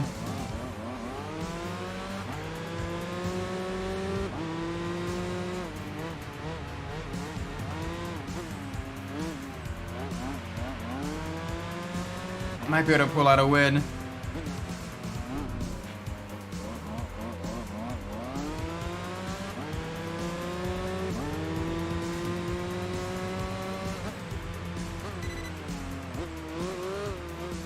Alright, definitely a second gear corner. Don't want to do a first gear in the wet. That's going to absolutely kick the rear out. Holy cow. This is a tough one.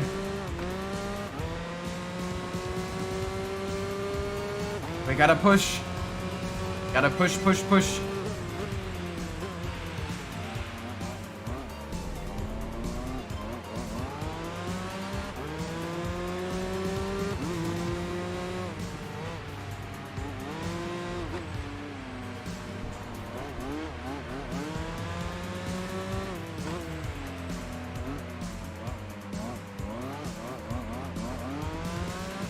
Whoa! Nope. That's bad, that's bad, that's bad. Get it under control, get it under control.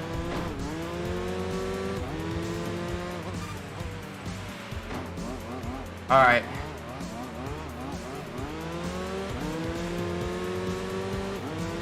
I gotta get back up into first. Cause I don't want to be sandwiched between the Toyota and the Mazda. Well, that's one way of not being sandwiched between the two of them.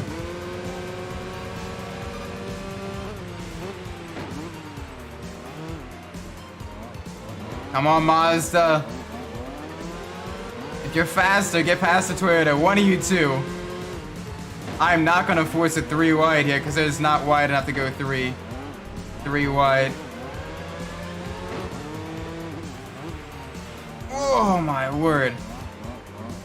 That was dicey.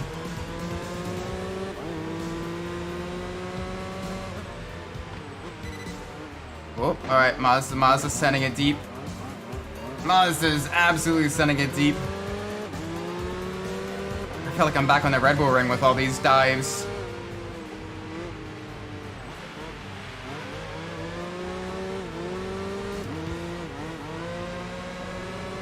Alright. Where are you going, buddy? Where are you going?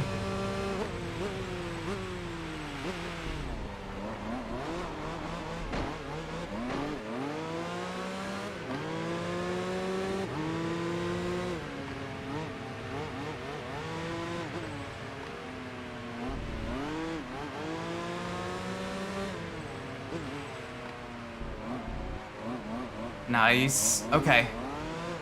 Come on. We're doing good. We're doing good. Alright, break a little bit deeper there.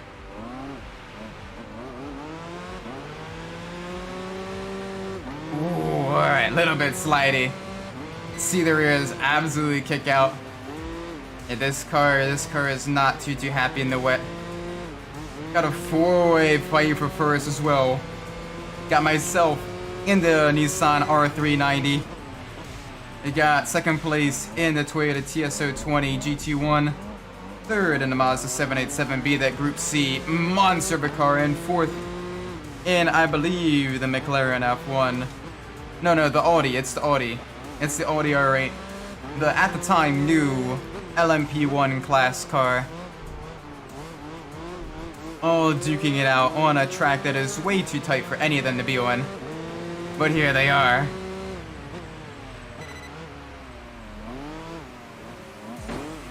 Yep, a little bit of a bump, a little bit of a bump. I see the Toyota behind me. I see you behind me.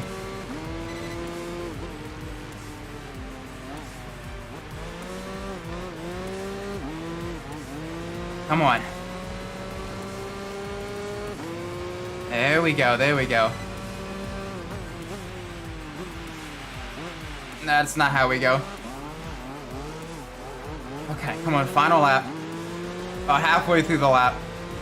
Some minute lap times in the wet as well is absolutely monstrous.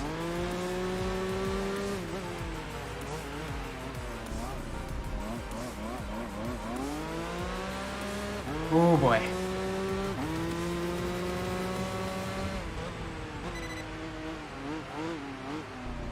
We got this. Almost. Wow.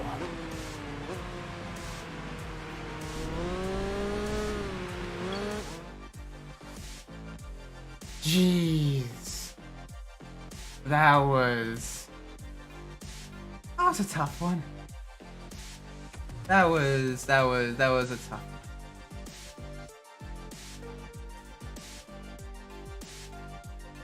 What flow and weather make this game's... Yeah, no, the wet tracks look really good.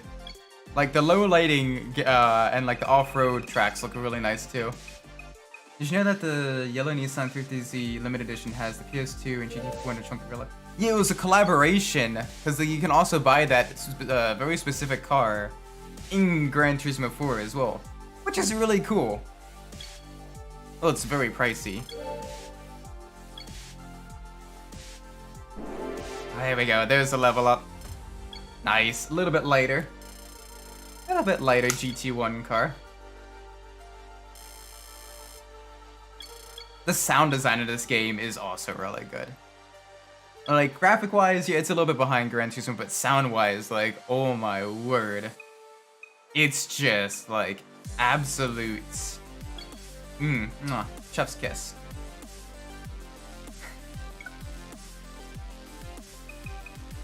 Nope, we can either do that or speedy up. Oh, speedy apple swing is an option.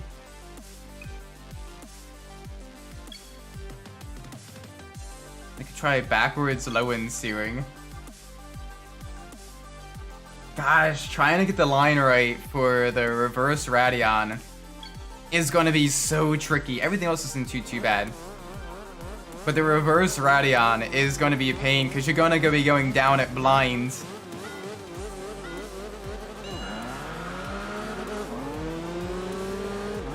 So it's gonna be real interesting.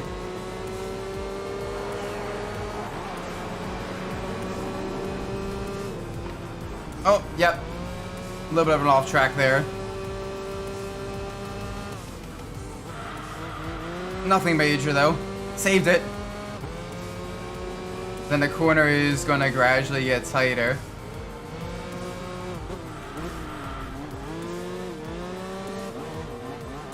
Hi, I gave you some space. Now I'm taking it back.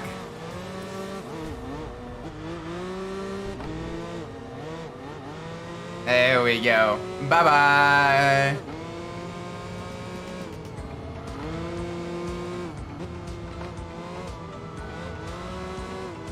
Oh, it's struggling.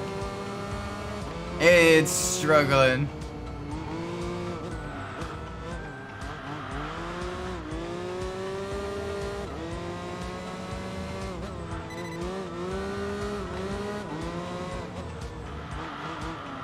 There we go.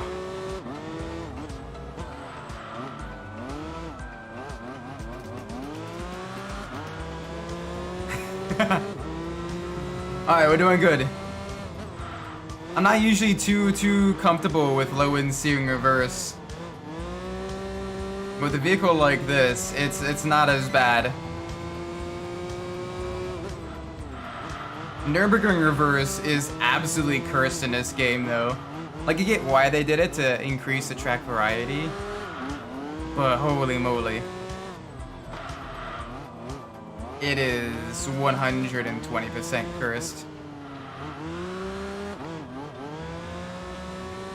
Alright, there we go. First lap done.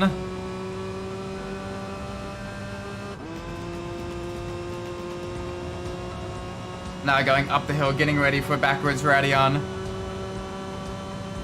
I don't know if you can take this flat out.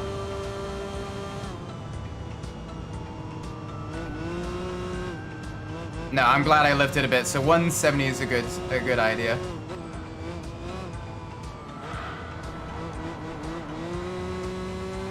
Manga lactose-free ice cream? What? What's that?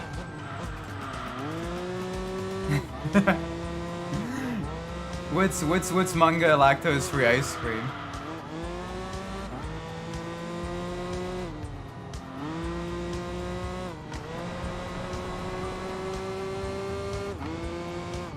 Oh, that's bad. That's bad. I missed the turning point for that corner.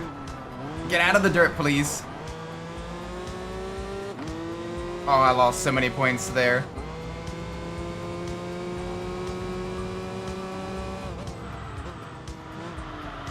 They have a manga with lactose-free ice.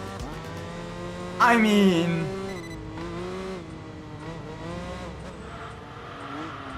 that's kind of cool.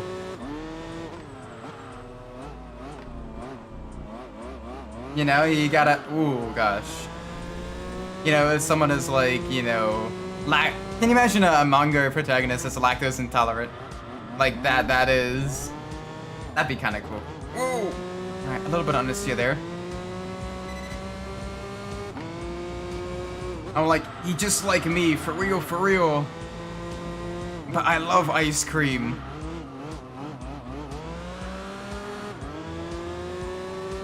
Kind of uncommon.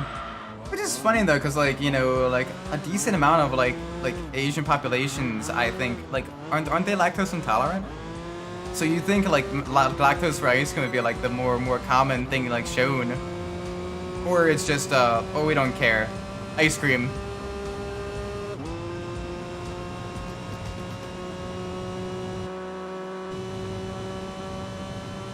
All right, one more lap.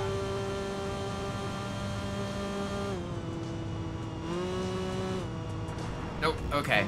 Yep, way too fast. They say you cut the horse.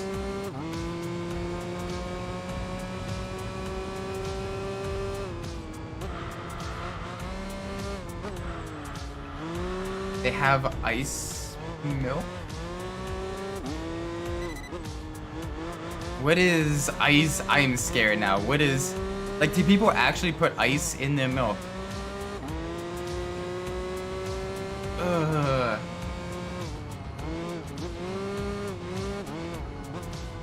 Why would someone do that? Mango sorbet. Oh, see that I could go for. That I could go for 100%.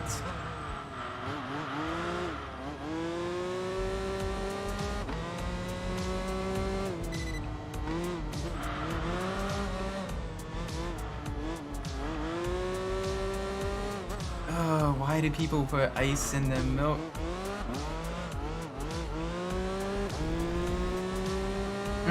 No.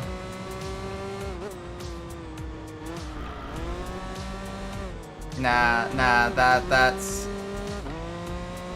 I mean, milkshake is ice and milk. Milkshake is ice, milk, ice cream, all blended up with other toppings and stuff added as well. Like, just putting, like, ice cubes in just regular milk, though. Like, you're gonna drink it before it's warm anyway. Like, why would you want your milk to get more watery?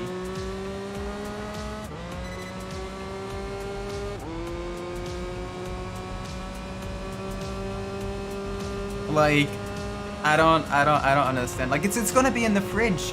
like you can, like, it's not like soda where you can have the bottle out in the sun and everything and then put ice to cool it down. Ooh, tangerine, that sounds really good. I like raspberry. Raspberry is my favorite. Nah, ice milk as in ice milk, ice. Oh, okay. So like ice cream. Okay. So that's less strange. That ice milk and other stuff and turn it. Okay. So yeah, it's basically like, okay, so it's an ice cream popsicle. That makes sense. That makes sense. Like when I heard ice milk, I'm like people putting ice in milk. I ain't too sure that works. But yeah, like milkshake and everything. Horchata is basically rice milk. Ooh, nice. I use almond milk myself, as I like the taste of that better than soy or oat milk. I've not had rice milk, and I'm kind of scared. I'm not too scared. I would be interested to try it. I'd be interested in trying that, as a fellow lactose intolerant human being myself. Yeah, be interesting.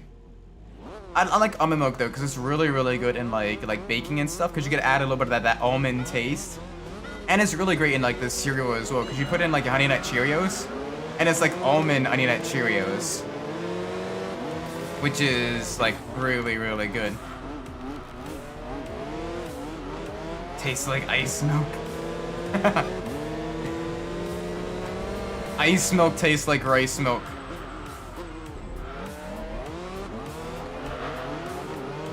Oh, okay. In the dry, it's a little bit tougher.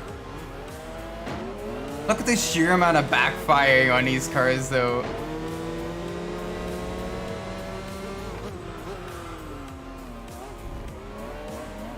All right, let's get up to the McLaren. Got the audio right behind.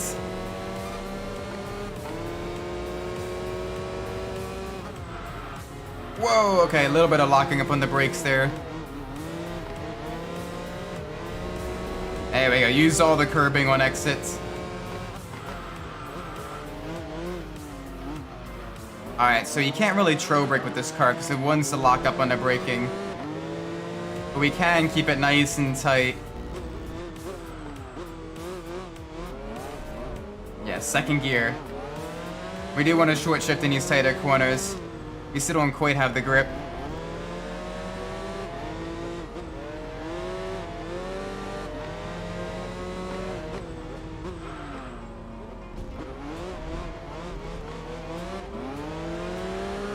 Oh, come on. Alright, in the draft now.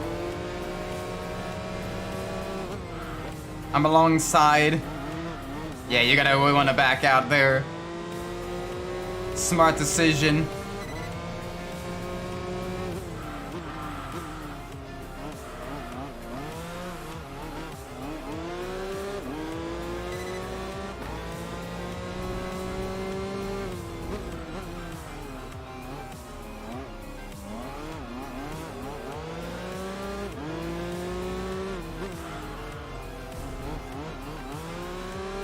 Okay.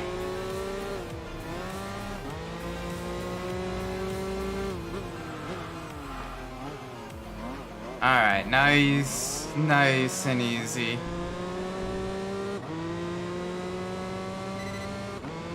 Yeah, like so some food seems really good.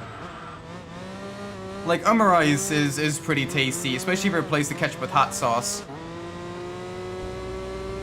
But then other things are kind of a little bit strange. Oh, they only have 3 kinds of cereal. I guess maybe like breakfast, like cereal as a breakfast is not really like a concept as popular there compared to like the US. Welcome Drag Racing and Gaming Crew. I just came by to say hi. I'm gonna have to leave soon.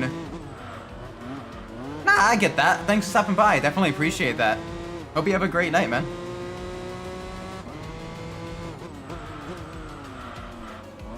Alright, easy through the twisties. Right now we're driving the Nissan R390 The GT1 race car, absolutely a monster in the corners and the straights. The cinema. I'm not gonna be streaming again until Monday. We'll be doing some Need for Speed Underground Rivals. But yeah, cause I got a fairly busy weekend with a couple of things, including two races in the league I'm running. One GT3 race at Valencia, and then one GT2, GT4 multi-class at a very wet Suzuka in Japan, so that's gonna be a fun race as well.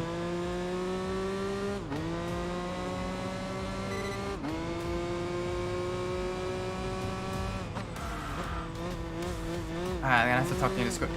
Yeah, sounds like a plan.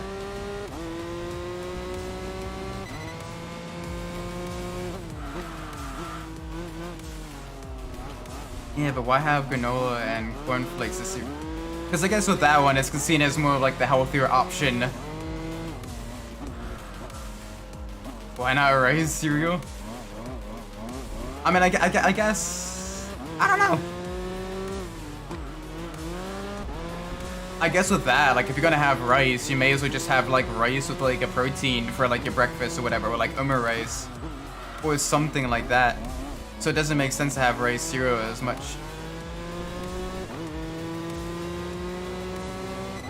I'm probably not gonna do all the Need for Speed PSP games.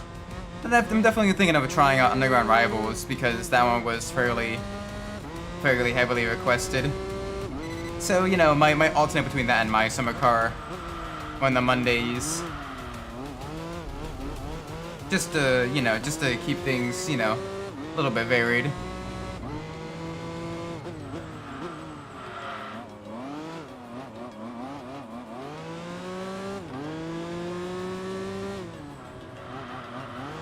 Oh boy, easy through here.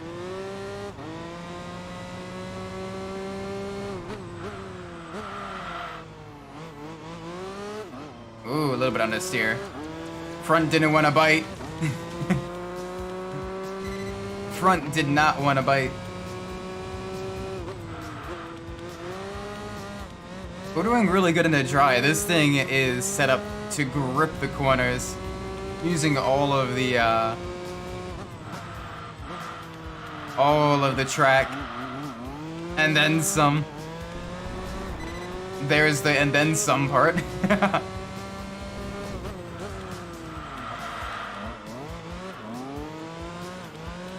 Like, holy cow, the fact that we're pulling away from the R8, which usually did fairly well on the tighter technical tracks in the American Le Mans series when it raced, is very, very nice.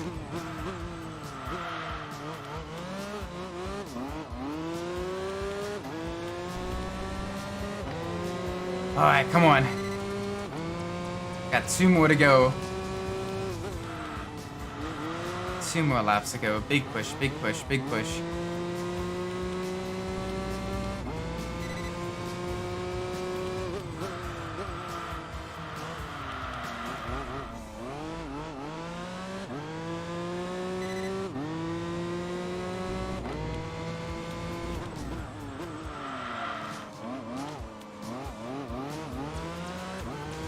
Oh boy.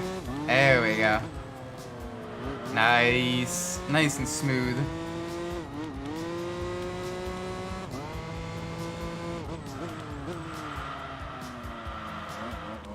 Easy through here.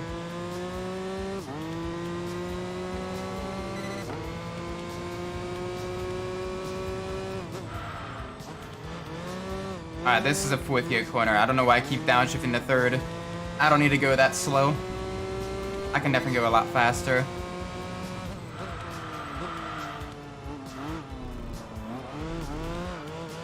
Let's see if we can't get into the lower 50s. Big push for the final lap.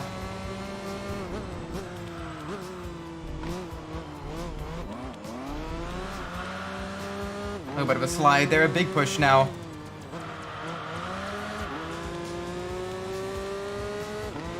Come on, I need to get a little bit faster.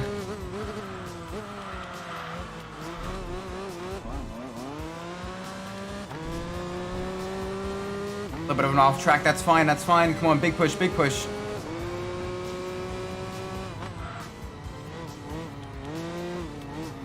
Six, 7, 8, 9. There we go. A little bit faster. Just a little bit, but dang. Wow. That was fun. I love racing the high-end, like, super race cars like this. They're absolutely terrifying. Brah. But they're really, really good to drive.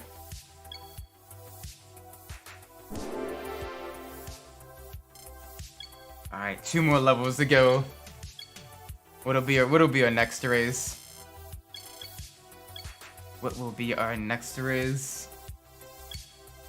We've unlocked 3 new race cars as well, so I'm happy about that.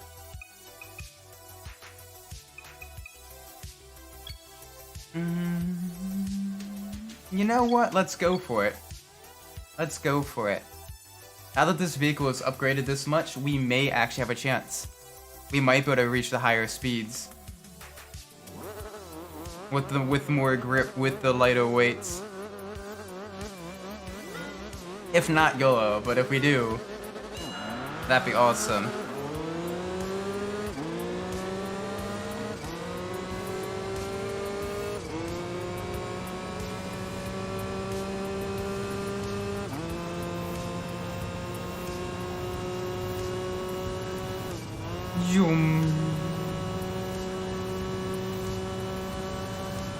Yeah, we're pulling ahead now. This is good stuff. We're reaching speeds that we normally have to get into a draft to reach. Still gotta lift off just a little bit through the corner. We got the extra grippy tires. So 195 is a safe speed around the corners.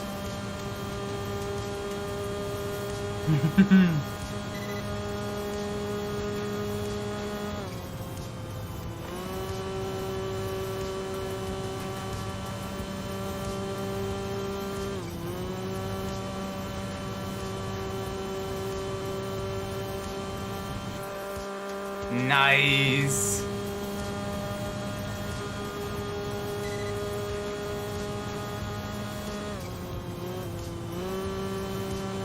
Very good, very good.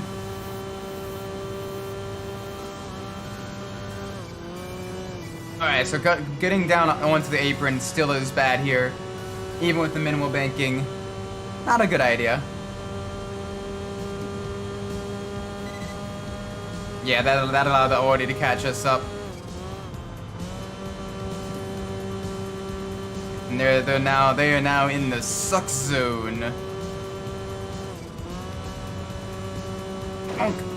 That's not good. That's gonna slow us down massively.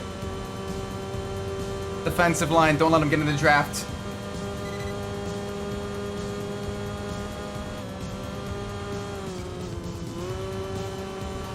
There we go, good run out of there.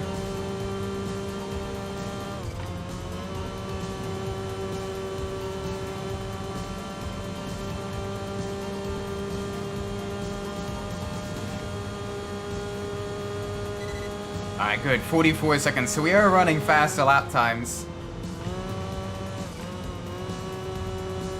Those Audis are still catching us.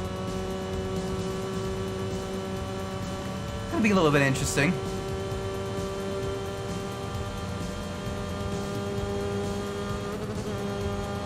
Whoa, okay, within 0.2 seconds. Whoa, that's a send.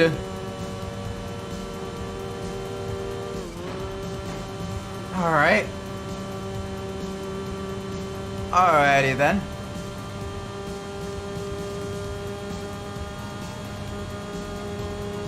Yeah, a little bit slower there. Let's try to get back into the 44s.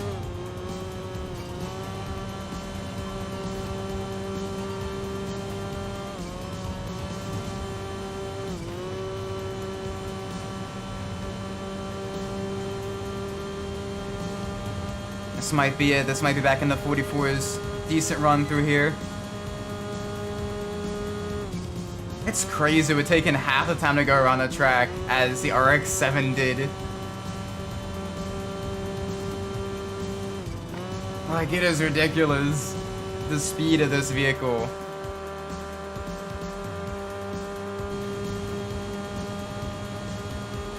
Yeah, there we go, 44.5.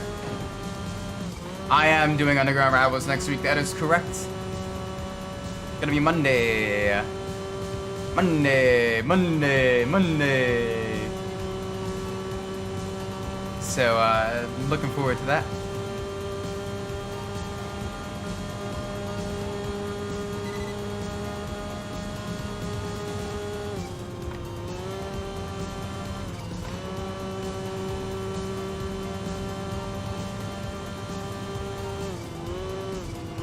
$8,000 to go to chapter 2. Nice! Already making some serious progress on that. GG, man. Pretty soon you're gonna have that one beat too.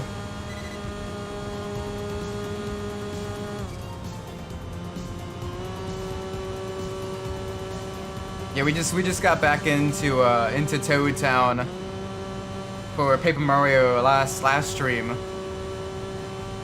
And we're gonna be going up against Tubba Blubba soon. So that's gonna be interesting.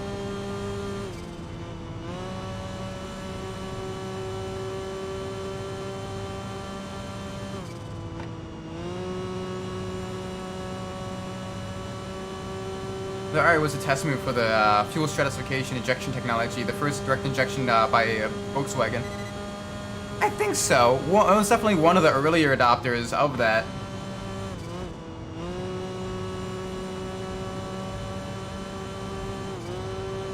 I'm not familiar with too many other Volkswagen brand vehicles that did it earlier. I'll have to look that up. But the Audi was definitely the early one, because I remember them, you know, on all the ads and everything, you know, FSI, direct injection and everything, like not even direct port injection, like direct cylinder injection. I was like, oh, okay. Alright, dang, nice.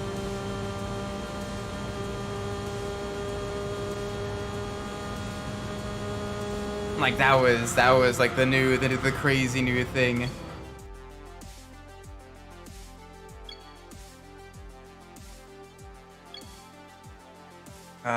On the road car.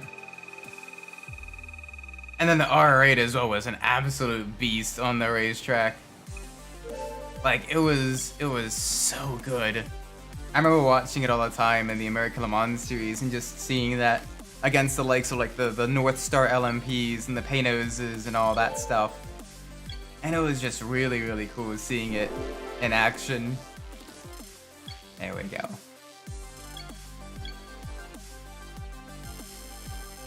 Oh, the R380. Not R380, R390. Very nice. That is complete. So now we go back up to the compact cars. And we have 5 to pick from. The Mazda Demio, also known as the Mazda 2. The Toyota Ist, otherwise known as Scion XA. The Citroen Saxo, also sold as the Renault 106, not the Renault, the Peugeot 106. Peugeot 106. Mitsubishi Colt. And the Civic RS. Oh, the only one that has more, only 3 of these have more than 100 horsepower. That's the Saxo, the Ist, and the Demio. So we got 5 vehicles to choose from. So let's pull up the random number generator again. Got 5 vehicles. If 1, it's gonna be the Demio. If 5, the Civic RS. Someone's already rooting for the Civic. Let's see. 2. What is 2? 2 is the Toyota Ist. Alright, not a bad vehicle. Not a bad vehicle to choose. This is the beige. You can get it in beige metallic, super red. Let's do it in red. Let's do it in red. Red makes it faster, right? Red makes it faster. We can do one more race with this before we end the stream. Where's that Camry Gold? Do you want it in Camry Gold?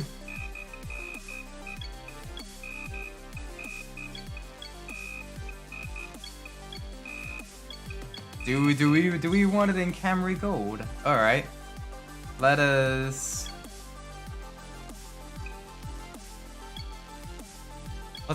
put it in Camry Gold. Let's put it in Camry Gold. I gotta make it the color every single Toyota was during that time period. Oh gosh. Yeah, this is spice pick. Well, let's do it. Let's do a race in the Toyota is it IST or IST? How is that pronounced? I've never actually heard like the pronunciation of the Japanese version of this car. Oh, I only know it as the Scion XA. Cause I am American.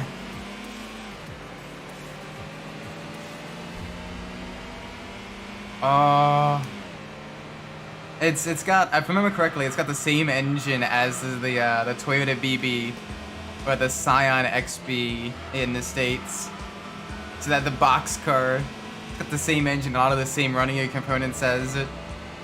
So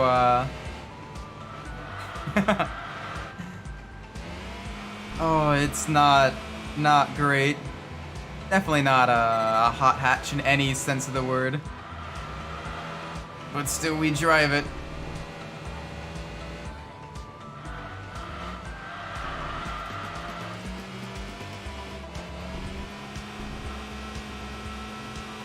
Oh, it's struggling to get past highway speed. Oh, it's chugging along. Somehow I'm managing to stay in the lead.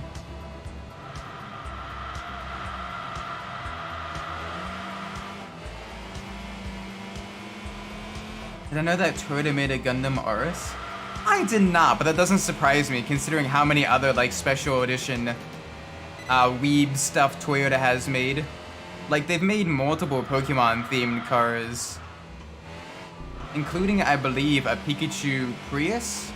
Was it a Prius? It was one of their compact cars that they made into a Pikachu themed car. Can't remember which one exactly. So it doesn't surprise me that Toyota would make a Gundam themed car as well.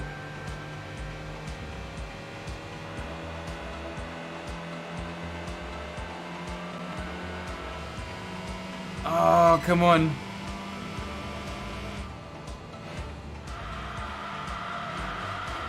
Give me a little bit of that front bite. Which was super cool, and they called it the Zeonic Toyota. And sought the badges for the Zeon's faction. That is cool, honestly. That is GG Toyota. Going all out on like the cool special edition vehicles. I respect that. I respect that a lot.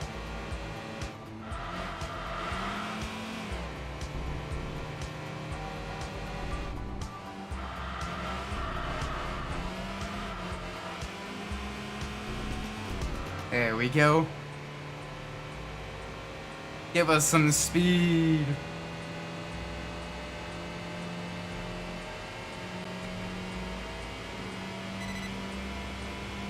Some power. Post in Discord for you to see it later. Either Cars or probably in the Cars channel. That's probably the best place to put it. Some channels that kind of overlap a little bit in terms of what kind of content is featured, but the Cars channel probably is the best one.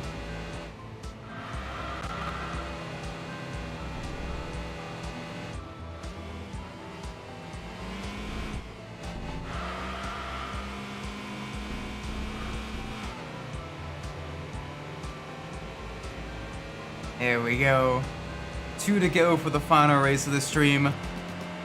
Ending it off nice and cozy in the Toyota-ist.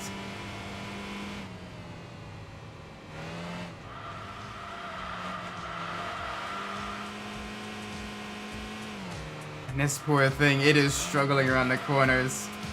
I'm just understeering like a mad lad.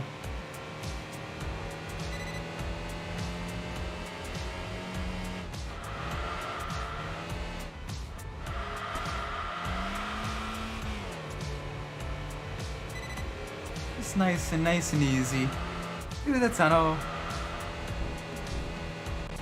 Just on a nice, super simple, beautiful fall course. On this little Japanese town. Just vibing. The fact that we're this far ahead of the Primera is a little bit concerning though. Like we should not be this fast. Like it's only an R2 race. Which I know is a little bit easier, but like, you know, this is a fully, you know, stock Toyota ist. Like it can't be that powerful, right? Right?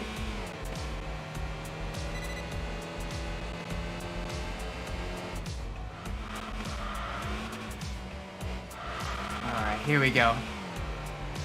Final couple of corners. As we end the stream for the night. Because I am getting eepy.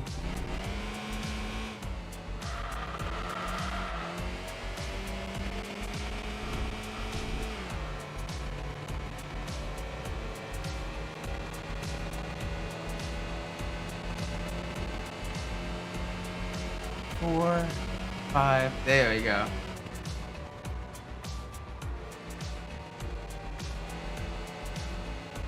Nice.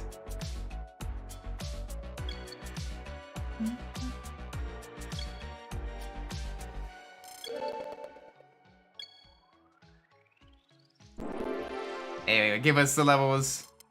2 levels in 1 race. Don't mind if I do. And the ranking stays the same too. Alright, let's get this saved up and put away then.